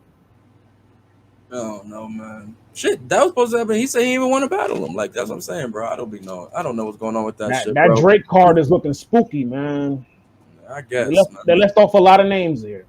I guess, but shit, we looking spooky. We here with Shine and Hollow, and I got Shine with a 2-1. You got K-Shine 2-1. Yeah, I got Shine 2-1. This is big stage Hollow. I got Hollow 2-1, man. I had Shine winning this even after, what was that, Gnome? What was the one that he battled Rum? He battled Rum in a super fight. No, I'm talking about Shine. Oh, Gnome 9. Gnome 9. Yeah, so when it was pretty much like announced that they were kind of like, or even not announced, but that was the next one for Shine, the next big battle, I was like, nah, Shine is going to get this one. Just the tear he was on, and I think with this kind of like would this be his return battle? K-Shine from the Chilla battle, I guess you could say, but he did have a 2-on-2. Yeah, but I don't really count that. I think this being his return battle since the Chilla battle, and this is that whole like culmination of Champion of the Year, all that good stuff. I think this joint he's gonna be like, nah, I gotta if this is gonna be my first mark of the year, I gotta make it a big impact, and who better to do it against than Hollow? So I got Shine taking a possible dominant 2-1 in this. Dominant? Hold on. The reason why I say that, I think what we love for Hollow in those 2009, 2010 periods of just kind of like the projection, controlling the stage, like literally outshining your opponent through just showmanship and everything in the ring. Shine is doing that right now, and he has the experience just from being in them same rooms, from that old era to new. But he just has that rejuvenated energy where Hollow not calmed down, but you know what I'm saying. He tries to bring it back. Yeah, he gets in the pockets. Yeah, where Shine is just like, I'm at 10. He's there the whole time. Now, if Hollow brings that energy, like how he kind of did with ours in the Smack Volume 1, which I really did like that shit. That was dope. You know what I'm saying? We brought the jacket shit like that. Like, if you kind of bring that energy where it's just like, I'm on 10 the whole time, then I think we're going to have a fight. But if this is going to be more experimental Hollow, I don't know. I think Shine's going to come in for the kill, bro.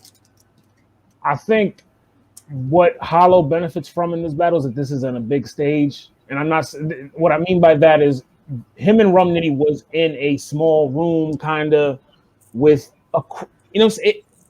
it's neutral ground, we'll say, in this and at Summer Madness. That super fight battle was not a neutral ground. Rum Nitty was at home. You can clearly see it. He brought 8,000 niggas with him. You see it. It is what it is, bro. Right. East Coast had it for years, man. That's what I'm saying. East Coast had it for years. It's a fair shake. Right. But now Hollow is at home technically because he's from Houston too. He's from Houston / Queens, I guess. So he has that to his advantage. Hollow in a big stage does look a lot better than how he's looked at the Smack volumes and the little club drum and RBE. Because he didn't look too good in that math battle either. I think he was holding a lot back in that math battle. Yeah, I don't think he really wanted that battle either, but that's neither here nor there. But let's kind of really think about it. Last time Hollow really faced some energy like this on the main stage, K-Rock, and got a little crazy. It's an amazing battle. It's an amazing battle, but it got a little crazy up there for Hollow. Hollow was looking at shit like, wait, what the fuck? Another cut. I was not expecting this shit. Another cut. And Shine got one of them. Another cut. it could get dark for Hollow, but Shine returns on the main stage at that. Yeah, what if we get the fuck out? 5 Hollow, a Hollow that you saw. You saw that. That's a lethal Hollow. That's a lethal Hollow. But that's big experimental. Stage Hollow. That's experimental Hollow though, where he's kind of trying shit on stage with trying. You know what I'm saying? Which is like, that's cool. That's dope. It works. But I don't know if you want to do this with Shine. I think you just want to, like, you know what I'm saying? You want to get your bars up. You want to get your bars off and just keep that. No pun intended. Yo, for real, get your bars off. Because when Hollow want to spit, he can spit. But you got to get under that cadence needs to be there. The delivery needs to be there. Like, you got to match his energy, man. Because the people going to be like, if you're going like doing like certain like you like, you know what I'm saying, sort like unorthodox shit that Hollow does, and you see Shines come out, man, bang, bang, bang, bang, bang, bang, and just his delivery. You know what I'm saying? Shines' like, delivery so overpowering. Like, oh my god, yo, he's wilding right now. You know what I'm saying? You can't have that oh my god, he's wilding right now moment. Like, you got to be wilding off the gate, or match that wilding that he's bringing. You know what I'm saying? So Hollow definitely has an uphill battle to fight with this, but I definitely got Shine taking this, man. God damn, this one, oh man, this one's gonna be crazy too. God, yeah, damn. I think it is, yo. I really think it is. Like, energy wise, this I'm gonna change my pick. This might be battle of the night energy because of energy. Mm-hmm. They need to bring it, but Hollow has to bring it. They need to lead with this match, and they want to set the crowd off right. This would be a dope way to start it. This would be a dope way to start it. The main event, which is based, you know, what I mean, it is a main event. It's Mook. Mook versus Reed, a battle that nobody asked for. I see a lot of niggas on Twitter. Shout out Bloggerhood Sharp. He was, you know, me and him was talking, and they're excited. He's excited for this shit. He's like, yo, it's DVD era. Like, DVD era babies want this matchup, and I'm like, nigga, I come from that era, and even I don't want this shit. This battle, it should have been Cassidy first. I don't want it now. It should have been Cassidy. That's like them putting Chris Jericho and Juventud on All Out. Well, we got it technically, but you know what I'm saying. But that was just a regular TV match. You know what I'm saying? That was just a little bump in the road, catalyst. You know what I'm saying? Plot device, whatever. You saying this a Born Legacy main event? No, I'm saying it's just like past his prime. You saying this is a super fight? Mook and Reed. Yeah. Mook and Reed is like come up DVD Cocaine City era. I think it's smart for URL for now just dropping the Mook battle now, so for people who didn't got the app and haven't seen Mook in a while, and they see that he's going to be battling Reed, and they see that dominant performance that he had in Summer Madness, they're going to be like, well, oh shit. Now that you say that, Chris and Bias was doing the shout out to Chris and Bias, yo, pull up. Another blog that he dropped was the Mook and Tay Rock breakdown, and towards the end he was saying, or no, at the beginning he was saying like, he said that he spoke to Mook, and a little before the battle dropped, he asked him, he was like, yo, do you think they'll ever drop your battle against Rock on YouTube? I feel like they should, because the only battles of you on YouTube in this era left a sour taste in a lot of people's mouths. They need to see this performance so that you're not in good graces, but like they see progression. Yeah, right? They see something different. Because this is, like he said it, and I mean I agree, and I think I said it around that time too. This is the best Mook we've seen since Iron Solomon. I agree with that. And the Iron Solomon battle is the last battle that's on. At least we'll say since the Verb battle, because at least even the Verb battle, he was better than that than Iron Solomon. Nah, I don't know. Verb battle, he lost me. It still he was losing me in the fucking Iron Solomon battle. Sure. Basically, that was the point I was trying to make. That like he, you know, it's good to have that battle on YouTube so that people that are buying this pay-per-view, not buying it, but like are attending this event or whatever, like they see this nigga Mook on his shit. You know what I'm saying? They see Lux, they see it all like, okay, but Mook on his shit. He's on his shit. Like, and I mean, this battle is crazy, but do I think we're gonna get this Mook for this battle? No, we're not. We're gonna get Summer Impact or Double Impact move. I mean, I think it might be I was more. not trying to make that joke. If these two dudes are, if they're going up there trying to rap each other out the building type shit, like we just trying to do some rap shit. Because I don't think they don't got no personal beef or nothing like that. So I don't think we're gonna be expecting nothing like generic that. bars, rap shit. Not generic, but more so just like, you know what I'm saying? Like you said, it's gonna be more so like some DVD type shit. I feel. You know what I'm saying? How did Reed and Rex turn out? First round, cool. After that, man. That's exactly how this will turn out. I mean, I give Mook a little bit more credit. I think he can give me a little bit more in another round. But pause. But that's crazy.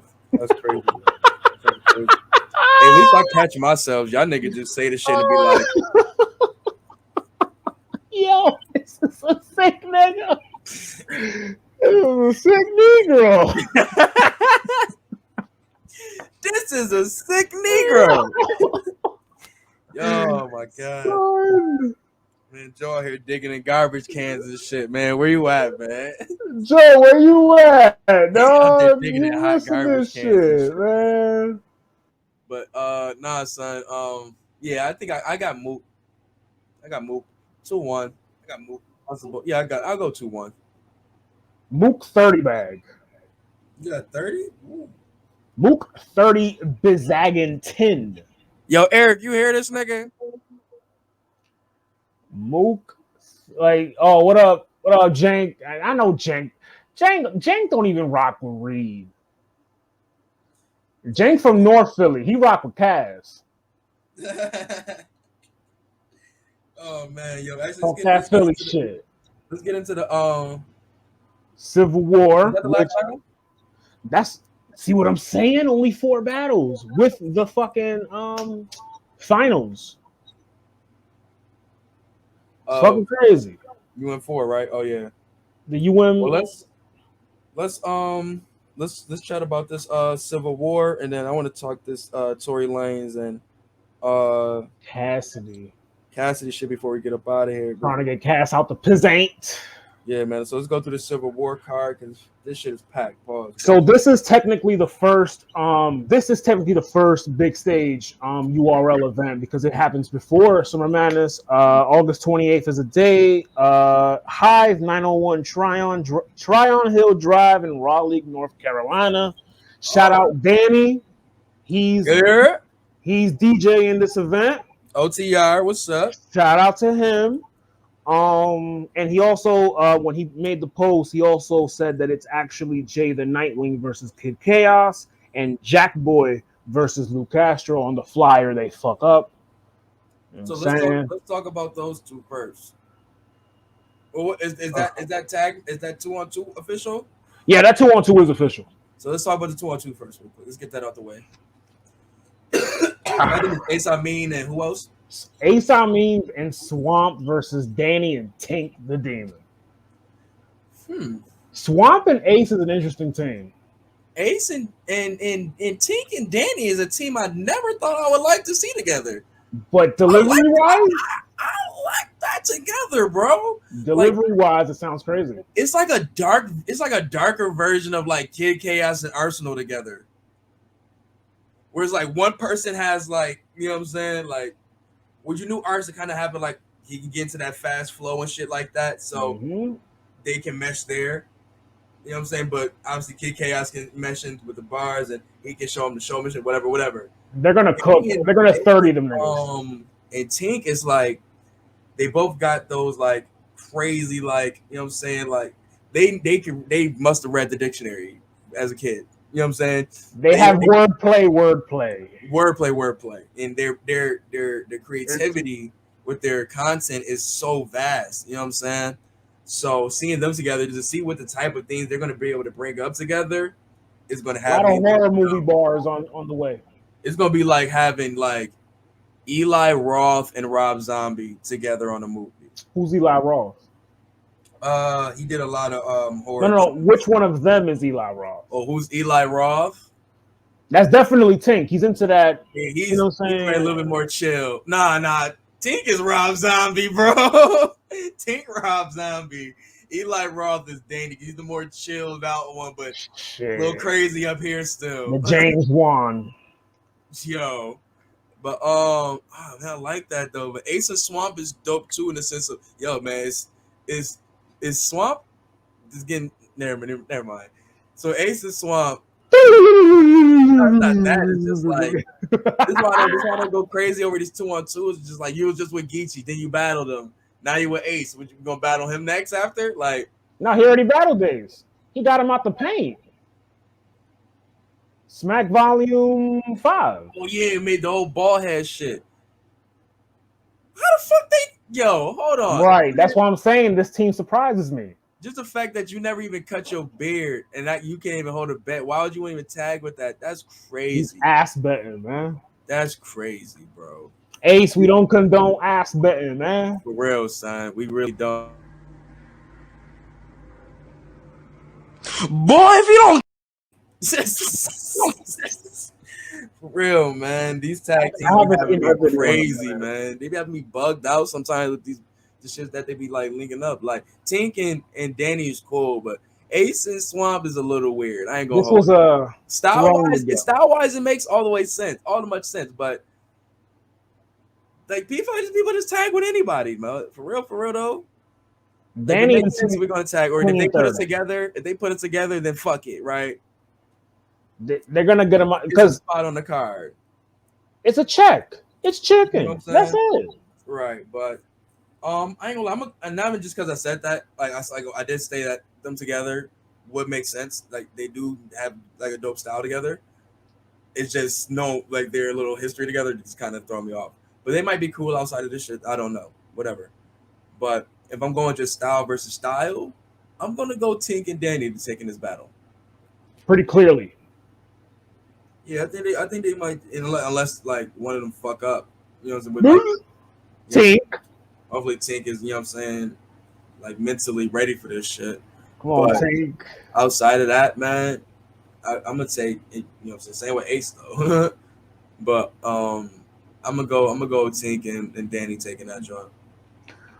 Next battle is Jay the Nightwing versus Kid Chaos. Woo! This is the UN, boy. The UN matchup we never got. This is one of them ones, boy. God this is like for their class. This is like Geechee twerk. Man, son. For their class. Like, son, I was looking at this card like smoke everywhere. Y'all done did it with this one. But not real talk, like seeing this clash right, this like something we probably could have seen in UN1, you know what I'm saying? But we never did, you know what I'm saying? But we get it now, man. They both are even more polished now. You know what I'm saying? They battled some vets. They went through their class. So now they're doing it more, which I always condone. Yo, this is a test. Battling your class, man. This is a test. Remember, this is the first big stage event for URL in a minute. Styles are really good for the main stage. These niggas haven't hit the main stage since they've been on URL, so this is going to be a test for them. A lot of niggas on this. I will say, I'm not going to sit there and dumb down the crowd. I will say the crowd, they like fire bars. They like fire bars at the end I think Chaos wins it because his energy is going to go perfect. Yeah, if he's wild, but then again, Jay can match that with the when he start doing that yellow shit with the bar, it'll be a twerk Jay scenario where in the building twerk took the room, but on camera Jay looked better. Jay won. Jay's in another bag where he's like not trying to be so subtle anymore. Like he's like, yo, I'm gonna start showing, like poking my chest out some more. You know what I'm saying? Like, so if he see Kid Chaos on it, he might turn up in some of them rounds and bring that shit with it. You know, when he start getting in bully mode, bro, it start getting crazy. He sound like Roman Reigns.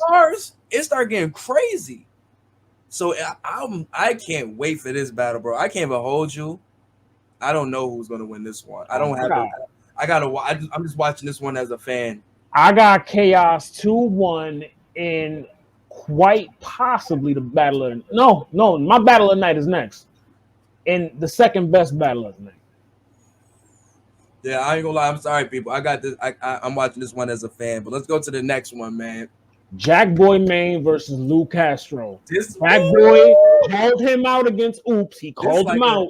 This is like a WCW cruiserweight match right here, bro. Like you just This go is see Eddie, nothing but excitement right here. Eddie and Six Pac ladder match for the cruiserweight title. That's what this is. Them old Hoovy and Ray joints, bro. Like when it's just nothing but just straight moving and grooving, like energy all through the match, bro. Lou Castro and Jack Boy Maine is gonna give you that. We're gonna get them. Then we're gonna get. I think hopefully they need to open up sportsmanship. They need to open up. We already know. I don't want them to be like. We can't say here and act like we don't like. I forgot. Right. They're Goonies. Goonie shit, but I don't want no like corny like personal shit. Like keep the sportsmanship there. You know what I'm saying? Because y'all both are great entertaining. Y'all both want to. You know what I'm saying? I don't think there's bad blood. I don't think there's bad blood there. That's what I'm saying. But you never know in battle rap, bro. You never know in battle. Motherfucker can say one thing and they, you know what I'm saying, do another. You know what I'm saying? So we need to hit her there. I think it's all competition, really. And that's what I say. You take away that and just keep it straight competition. I think these dudes are going to have a fucking show because Jack Boy Maine is coming back. We seen it, like, you know what I'm saying? The Oops battle, or even a little bit before that. I think tournament. A little before that too. I think the same card that Jay and the Saga was on. I think he battled. He battled Suge, I think. Huh? He battled Suge, right? It might have been Trufo or somebody else, but he did really well in that battle. And then we get to the UN and he's doing really well there. He leads in, you know what I'm saying, Oops battle. Now it's like he's been showing back, yo, hey, I'm getting back into that form again. I'm getting back my confidence to get back there again. Like in the Oops battle. That third round, if he has another one of those in the tuck, shit. That's what I'm saying. I can't wait for this, Joy, man. Lou versus Jack Boy is gonna be crazy one, man. Oof. I got Jack. I think I'm gonna go Jack Boy Maine also. I got Jack 2-1. Take it a 2-1 edge. Yeah, this is the battle of the night right here. They need to set it off. They need to open up. Any little thing can tip the scales with this match, man. One crazy haymaker, something like that is one of them joints that can tip the scale of this match. And I feel the same way with that Kid Chaos and Jay the Nightwing too, but this one for real, because it's gonna be like that one joint that got people going like, "Oh my god!" type like, shit. By a hair, by a nose. Yeah. Lou didn't look that good against Mike P. Remember that too. He was good. He was good, but it wasn't like the 2-on-2. So in awe of the K Shine joint, I think still. But we got to remember we got to watch him on his one-on-one journey, right? Because he was with somebody, right? So. Mike P showed a little bit of levels in there. You know what I'm saying? Lou did his thing, though.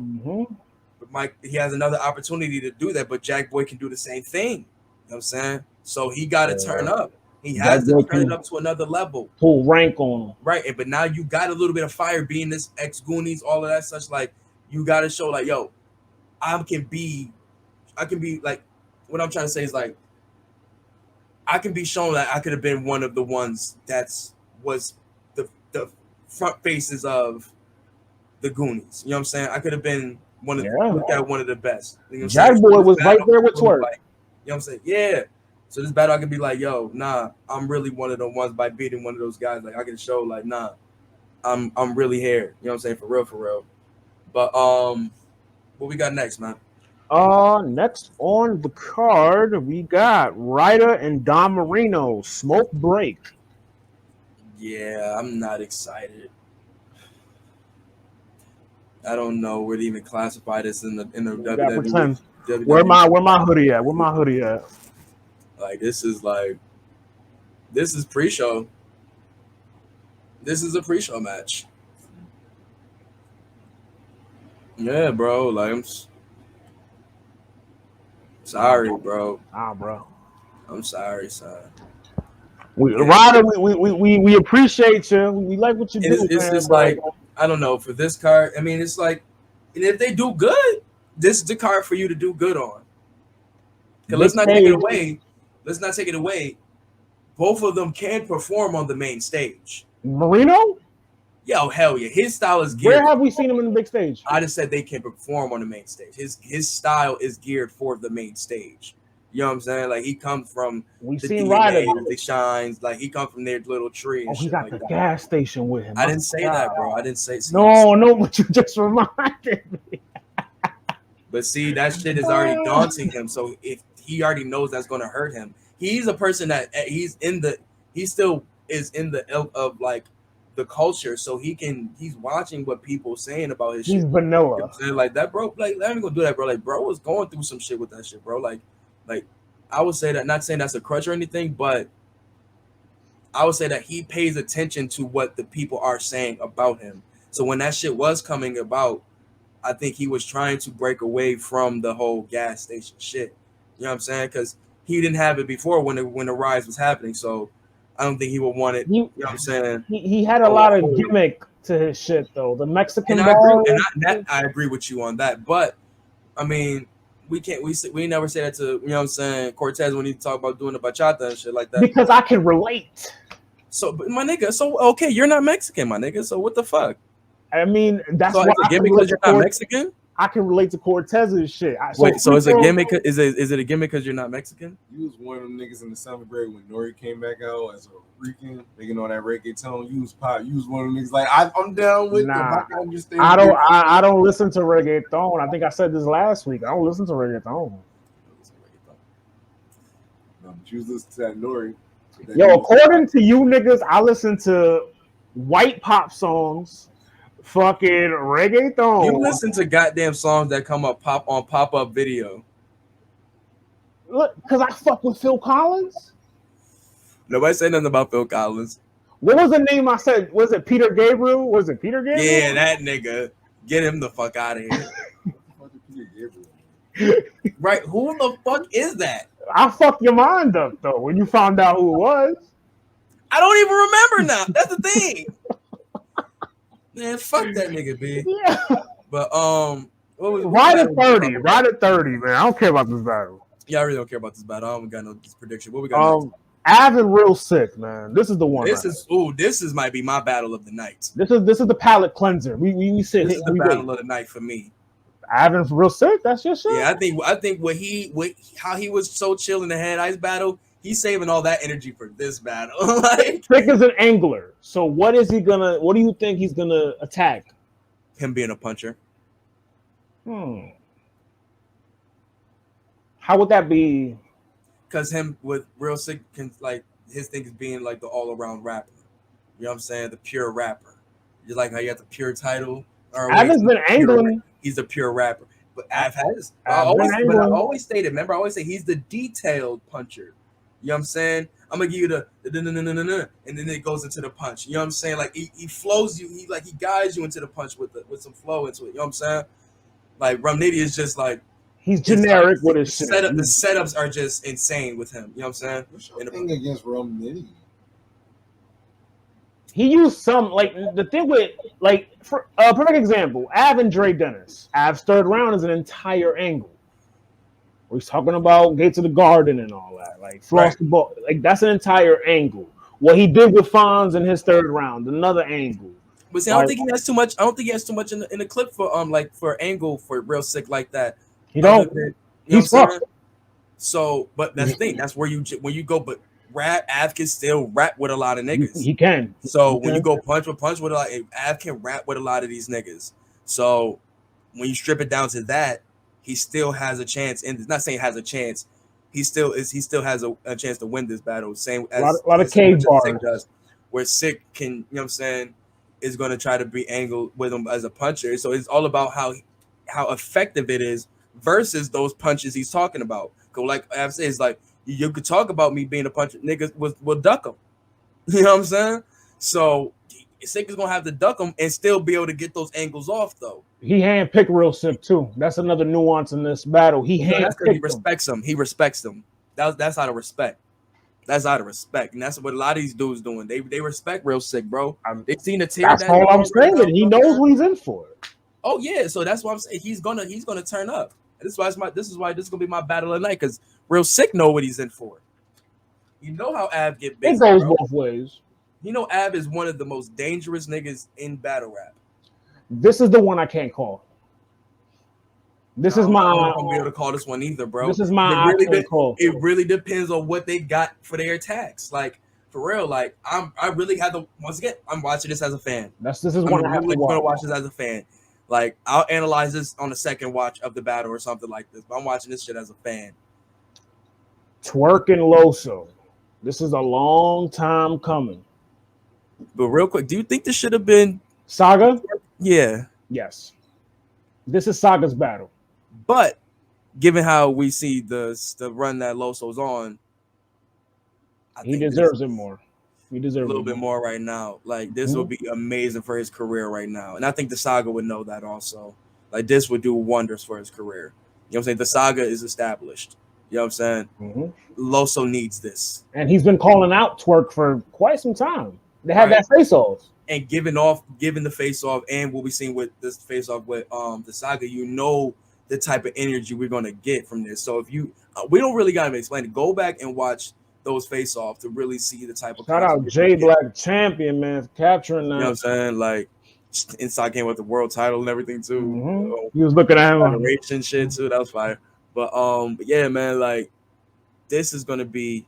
I think for this, I think we're gonna get a prepared Twerk because it's something like but it's not what we do have to. But I think when you got something in the like you have something like, oh no, I can work around this. Like, oh, I can really make something out of this type shit. Because you know he comes from that Christian background. Speaking of Twerk, I just want to point out. Yesterday, I saw a tweet by Snake Eyes.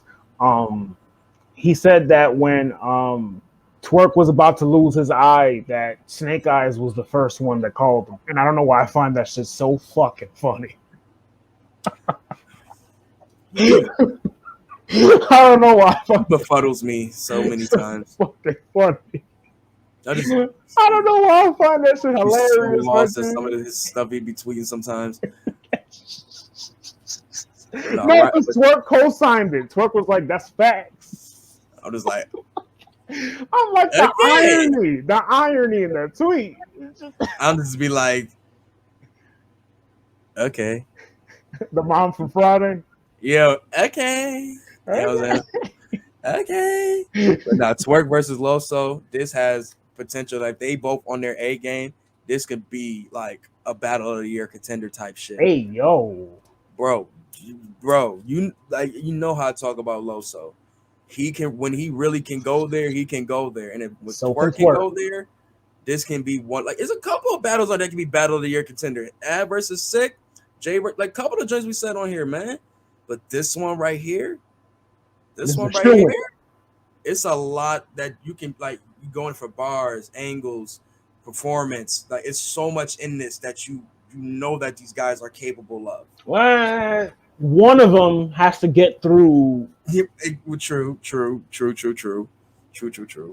But I'm just like I said, we're just doing fantasy. We're just doing our predictions. So I got Loso for that reason. Loso is like we used the term consistency earlier. Yeah, I feel you on that, bro. I'm gonna go with Loso. I feel like he wants this battle more. So I gotta go with Loso on that one. I'm going to 2-1. Man, it's gonna be it's gonna be very close, man. Because Twerk, even at 70%, can be very lethal. Shit, look at them small league battles he has. You know what I'm saying? So Loso will have to write his fucking ass off. Which he will, because look what he did. Look what he did against Vixen. He didn't have to do all that against Vixen. Look what he did against. He's gotta keep elevating. So he's gotta take. He ain't have to do that woman like that. But I'm just saying he's got to go deeper in the mental. You know what I'm saying? So it's like he's got to put more pain on that pen, bro, for real. He's gonna angle that nigga to death. You got to put more pain on that pen if you really want to get a definitive win. He needs a definitive win against Twerk. That would be crazy. Yeah, you need a bro. Anytime you need a definitive win, bro. He has that type of fan base. And then the main event, which I think this will be the main event. This is his return too, bro. We leaving the factor out of that. This is his return. This is Loso just battled Twerk, bro. Twerk just battled Jay, bro. He didn't just battle Jay, bro. He's not gonna get return, guys. I don't think he is. You think, bro? Jay battle was what, the top of the year, my nigga? I don't think he'll get return, guys. Though, bro, it's been fucking 7 months, my nigga. If anything, they're gonna wait like this to see if you. Oh yeah. Yeah. Oh, but once that one joint go off, it's gonna be like, what's the Bart Simpson episode? Like, hey Bart, say the word. I'm strapped. I'm strapped in. They're gonna say it with him. That's one thing about that first strapped in with the big room. I'm telling you, it's gonna be crazy. I'm telling you, son. I swear to God. Twerk, say the word. I'm strapped in. Say the word. Jeopardize. I'm telling you, son. That shit gonna go crazy, man. And then Best Loso's gonna have to fight through that. He's gonna have to fight through that. And that's gonna show the test of Loso to see how he fights through that. He never been through that. He battled the DNAs early. So that was a good test early, but that was a while ago. You know what I'm saying? He'll have a different animal. I got a gun so big, I gotta get up and PG step to pick it up. Who said that? I did. OCB bars. OBC. Oh, whatever. OBC. What's OBC? Overused Bar Commission. I got a gun so big, you thought I was trying to lift it up. The next battle, which is the main event, T-Top and Mike P. It's all good. This is going to be the battle of the angles. I personally, this nigga T-Top is going to try to hurt this man's feelings. Yo, he is going to talk about that young lady for 3 rounds, and I do not want to see that. That's going to be fucked up. If look what he did against Swan. Nigga he ain't got no boundaries. Mike P has to combat that. He has the right to combat. He's a nasty nigga, yo. Yes, he's a nasty nigga. He like Pino niggas, man. No, he ain't no DMM. He ain't DMM. We don't claim him. I don't know, man. I think we're talking about some freaky dicky shit, bro. Mike P 2-1. I'm putting my faith in Mike P that he can write against this. Because it's going to be 3 rounds of nothing but him and his girl. Yeah, I would be surprised if T-Top tries to write, because T-Top is a very great writer. On the we forget he can, when we were doing the storytelling them angle, like when he was like them 3rd rounds, like before Geechee, remember Twerk, T-Top used to have some really good 3rd rounds. You're on your own in that ledge. Around is my closing verse. You're on your own in that ledge. Nah, bro, them UFF joints, bro. He ain't a better writer than Mike P. You know that. I didn't say he's a better writer, bro. Did I say that? Did I say that? Yes. We need the midget stenographer from Chappelle's show on this damn podcast. Swear to God. Yeah, swear to God, yo. When did he say it? Stallsworth. What did he say? He said if it came down to it, he would bang Matt Damon, and then he gets mad and he's like, "You dwarf." Yo. Yeah, that nigga got the game. Yo, but nah, son. I'm gonna go Mike P. Just off the sheer fact, like we said, he's been taking his rapping ability up to more levels. Like he's doing whole rapping bar for bar 101s on caffeine and shit, bro. Like, not to say that he's like that made some like a crazy bar, but he's taking his penmanship and his artistry as an MC more serious these days. I like that he does that too. I like his show on caffeine, man. He does the battle reviews too. Like how Tyler the Creator was saying with Jadakiss, like he cares. You know what I'm saying? Like he cares about the craft. He cares about and we got it's a lot of guys. Don't finish that sentence off. Don't finish that tweet. I know, right? But just the fact, like I say, he's caring about the cars. You got guys like Danny that's like that. You know what I'm saying? We see what Easy in his department, like what he's doing with, you know what I'm saying, just the drug rap, the street shit. You know what I'm saying? We see what Geechee, you know what I'm saying, Shine. Like it's guys that care about this shit and show it in what they do. You know what I'm saying? And Mike P for this past couple of years has been showing, and you know me, I've been speaking on it. You know what I'm saying? Like as a Mike P fan, like waving that Mike P flag heavy. The progression has been amazing, bro. And I think battles like this is gonna either, you know what I'm saying, always. I feel like either he's always in a space where he feels like a battle can make or break him. You know what I'm saying? And he always has that. I don't know if he feels like that or he's like he uses it as fuel. You know what I'm saying? To give those performances. You know what I'm saying? Which is the perfect battle to do that. You know what you're expecting, more or less. So I'm gonna go with I'm not gonna go all the way what I'm expecting. So because I'm gonna have some shit to, you know what I'm saying? Because if I'm expecting that's one thing we did tell, he has to learn how to play defense. You know what I'm saying? So you gotta play against defense. it. But don't use, but you know what I'm saying. Make study your opponent too, though. You know what I'm saying. T-Top can go into a lot of different bags. He can angle with T-Top too. Right, but I definitely make sure you play defense this battle, Mike P. But you know what I'm saying, use that defense to play a good offense. As we, you know what I'm saying, I think that's a good way to, you know what I'm saying, to kind of say that. Go ahead, coach. Go ahead, coach. Nah, I suck about it. We said that, but that's what we were saying the last time we was talking about, and Mike P in a real sick battle. Mm-hmm. But look at how that turned out, though. Mm-hmm. Real sick got him out of here, kind of. But he didn't play enough. He didn't play good defense. You got to stop like talking and like trying to answer the question. Mike P always shows when he's rattled in a battle. Oh yeah. He needs to, like you said, to your point, he has to show better defense. But you got Mike P. I got Mike P 2-1. I got Mike P 2-1. And let's go to the last one, man. That is the last one. Their main event. The last one? Their main event. I'm looking at it left to right. My bad. But no, man, dope fucking car, man. I'm excited for that one. That's the one. New era showing like, I mean, but they got their reasons why we're excited, man. They put in the work. That's an expensive card too. So yeah, I'm sure they wouldn't. No. You know what I'm saying? Like they ain't gonna get everybody in them motherfuckers. But I can't wait for that shit too. I can't wait to see them battles drop, man. That's gonna be a show. That's gonna be a fucking show. But man, let's get to the waves. Let's get to the waves. Yeah, we're gonna save that other shit for the next show. And we got a lot of dope shit for the next show, for real. Oh, that's a fact, man. We're doing the 2011 album review. We are gonna be doing a show, a review, a 2011 album review each show. We're gonna start it. Y'all get it Monday. So matter of fact, and let us know which ones y'all want us to review, man. For real, for real. Let us know which ones y'all want to review. Some of y'all favorite albums, songs, you know what I'm saying, mixtapes, all that from 2011. 2011 was such a great year, man. A pivotal year for a lot of us. Incredible year for music. Incredible. But actually, if one of y'all want to go, if y'all want to do that, let's kind of get them started. Y'all want to each play a record from 2011? Oh, I can get in my bag. Y'all do that?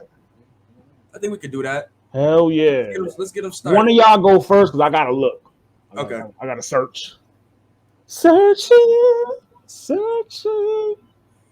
Talk that Tony. But in the meantime, between time, man, son, what the fuck was the one thing I was about to say? The Shy Son. I'm really catching up on that shit. I don't know why I slept on this show for so long. I gotta say, Leanne Waithe really got something with this. And I ain't gonna lie, don't kill me, y'all. I know we had some ups and downs, but I'm watching the first season, and that first season is just impeccable, bro. Like, it's amazing. On the subject of TV, Cruel Summer, probably one of the best written shows on TV. Shout out Sue and the young lady that I will leave nameless that put me on.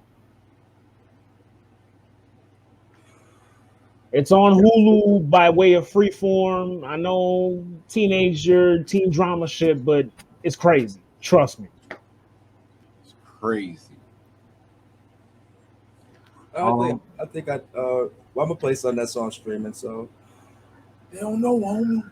Damn, they got a lot of shit for 2011. There's a lot of shit that came out. It's really, you got Setbacks. You got Dr. Lecter, you got Rolling Papers, Capo, Jim Jones, you got Goblin, Self-Made Volume 1, Finally Famous, Weekend at Bernie, Section 80, We the Best Forever, Carter 4, Cold World Sideline Story, Live Love ASAP, Ambition, Fear God 2, Take Care, Well Done, Undone. Undone. That's the Roots. Thug Motivation 103. Cabin. I said Cabin Fever already. No, I didn't. I said Rolling Papers, but Cabin Fever. Rolling Papers. Dream Chasers. The Weekend trilogy. Not the trilogy, but the trilogy of mixtapes. 11-1-11 Theory. Elmatic. Nostalgia. Sorry for the Wait. Soul Take. There's No Comp 3. True Religion.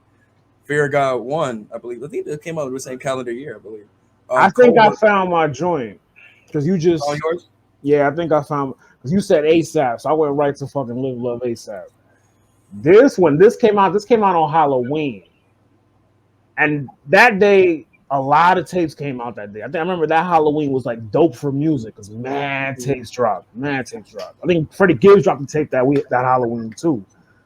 First tape I went to, Cold Day in Hell, I believe. Cold Day in Hell, yep.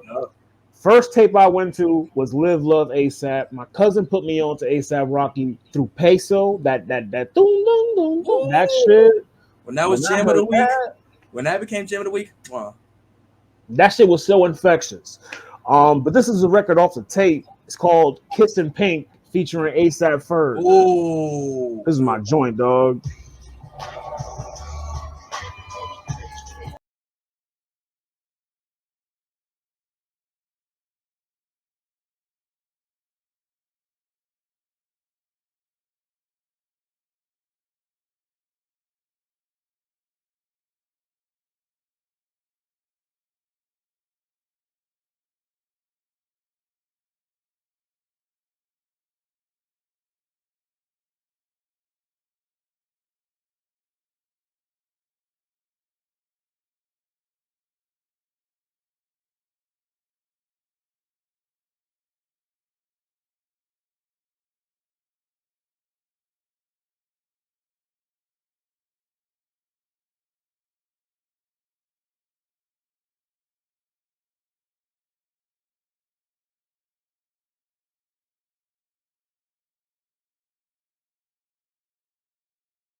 Bitch.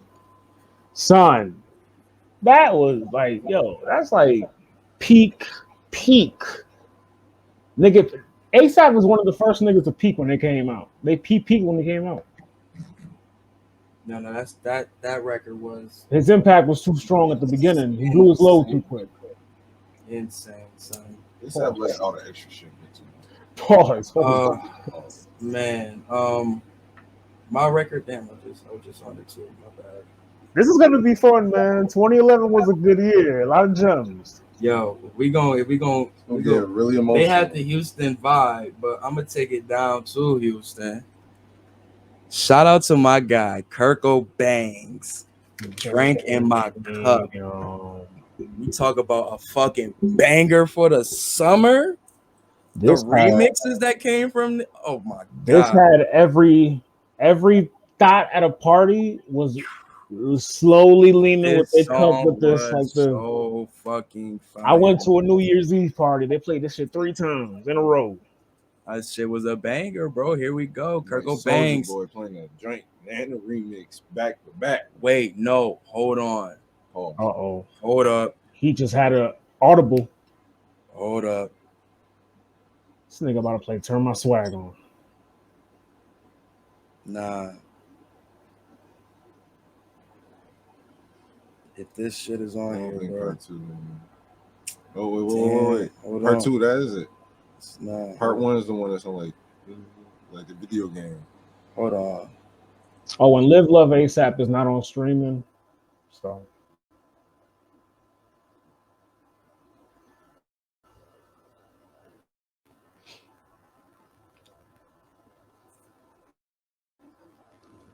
back to play because you almost made me play his hand with that lean. It's Part not 2. Your part 2 is not on here. Zan with that lean. That shit was fire. On. That record was so. You should play that. Nah, I want to keep it on the joints that's on stream. Unless is it on Apple? Let me see. It's not. Zan.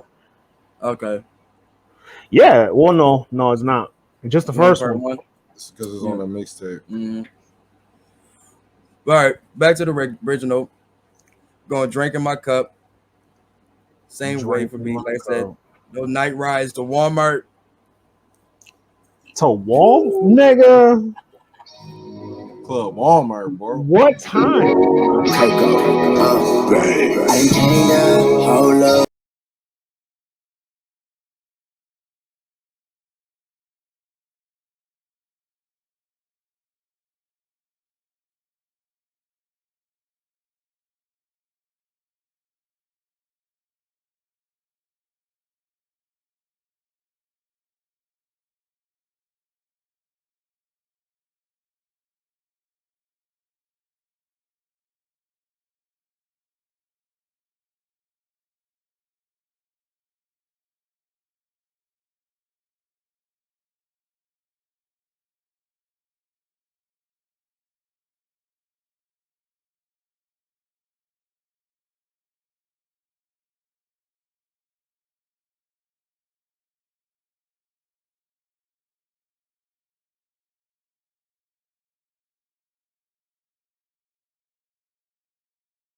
It was such a banger, bro. Such a fucking banger. I forgot it ended with the chopped and screwed at the end. I forgot that. Mm-hmm. H-Time. Right. Oh, yeah. It's going down. You want me to just play your record, bro? You gonna play Ham? No. You gonna play something for Watch the Throne? No, sir. Bro, you could just say the record. I actually didn't have anything in mind because we changed it up. But I'm going to play I almost played some Drake again. Drake. Oh shit! Damn. I was gonna play that.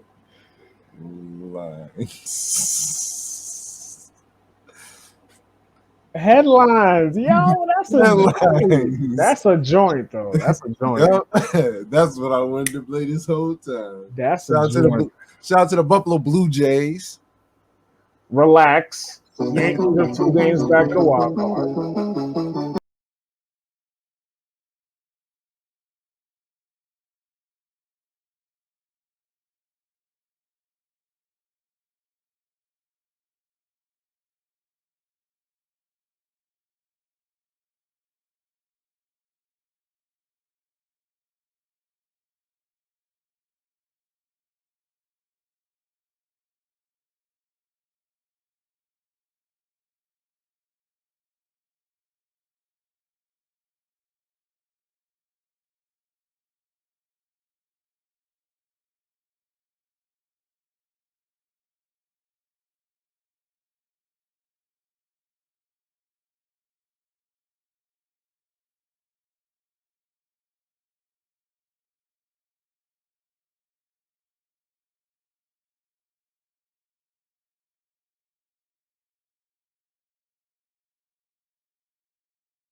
You wait for the win-win on one? He's doing the underwater. But nah, man, you already know what it is. Check out those Waves of the Week playlists on Apple and Spotify. And you already know, man, check us out on Get Your Bars Off podcast on all streaming platforms. YouTube for the videos. You already know audio on Apple and Spotify and everywhere else, man. Man, we really got to get that SoundCloud shit popping. IG for the clips too. Get your bars off brand. That too, also most definitely. And you already know, man. Get it too sweet before we get up out of here. You already know what it is. Get your bars off podcast, man. We out this joint.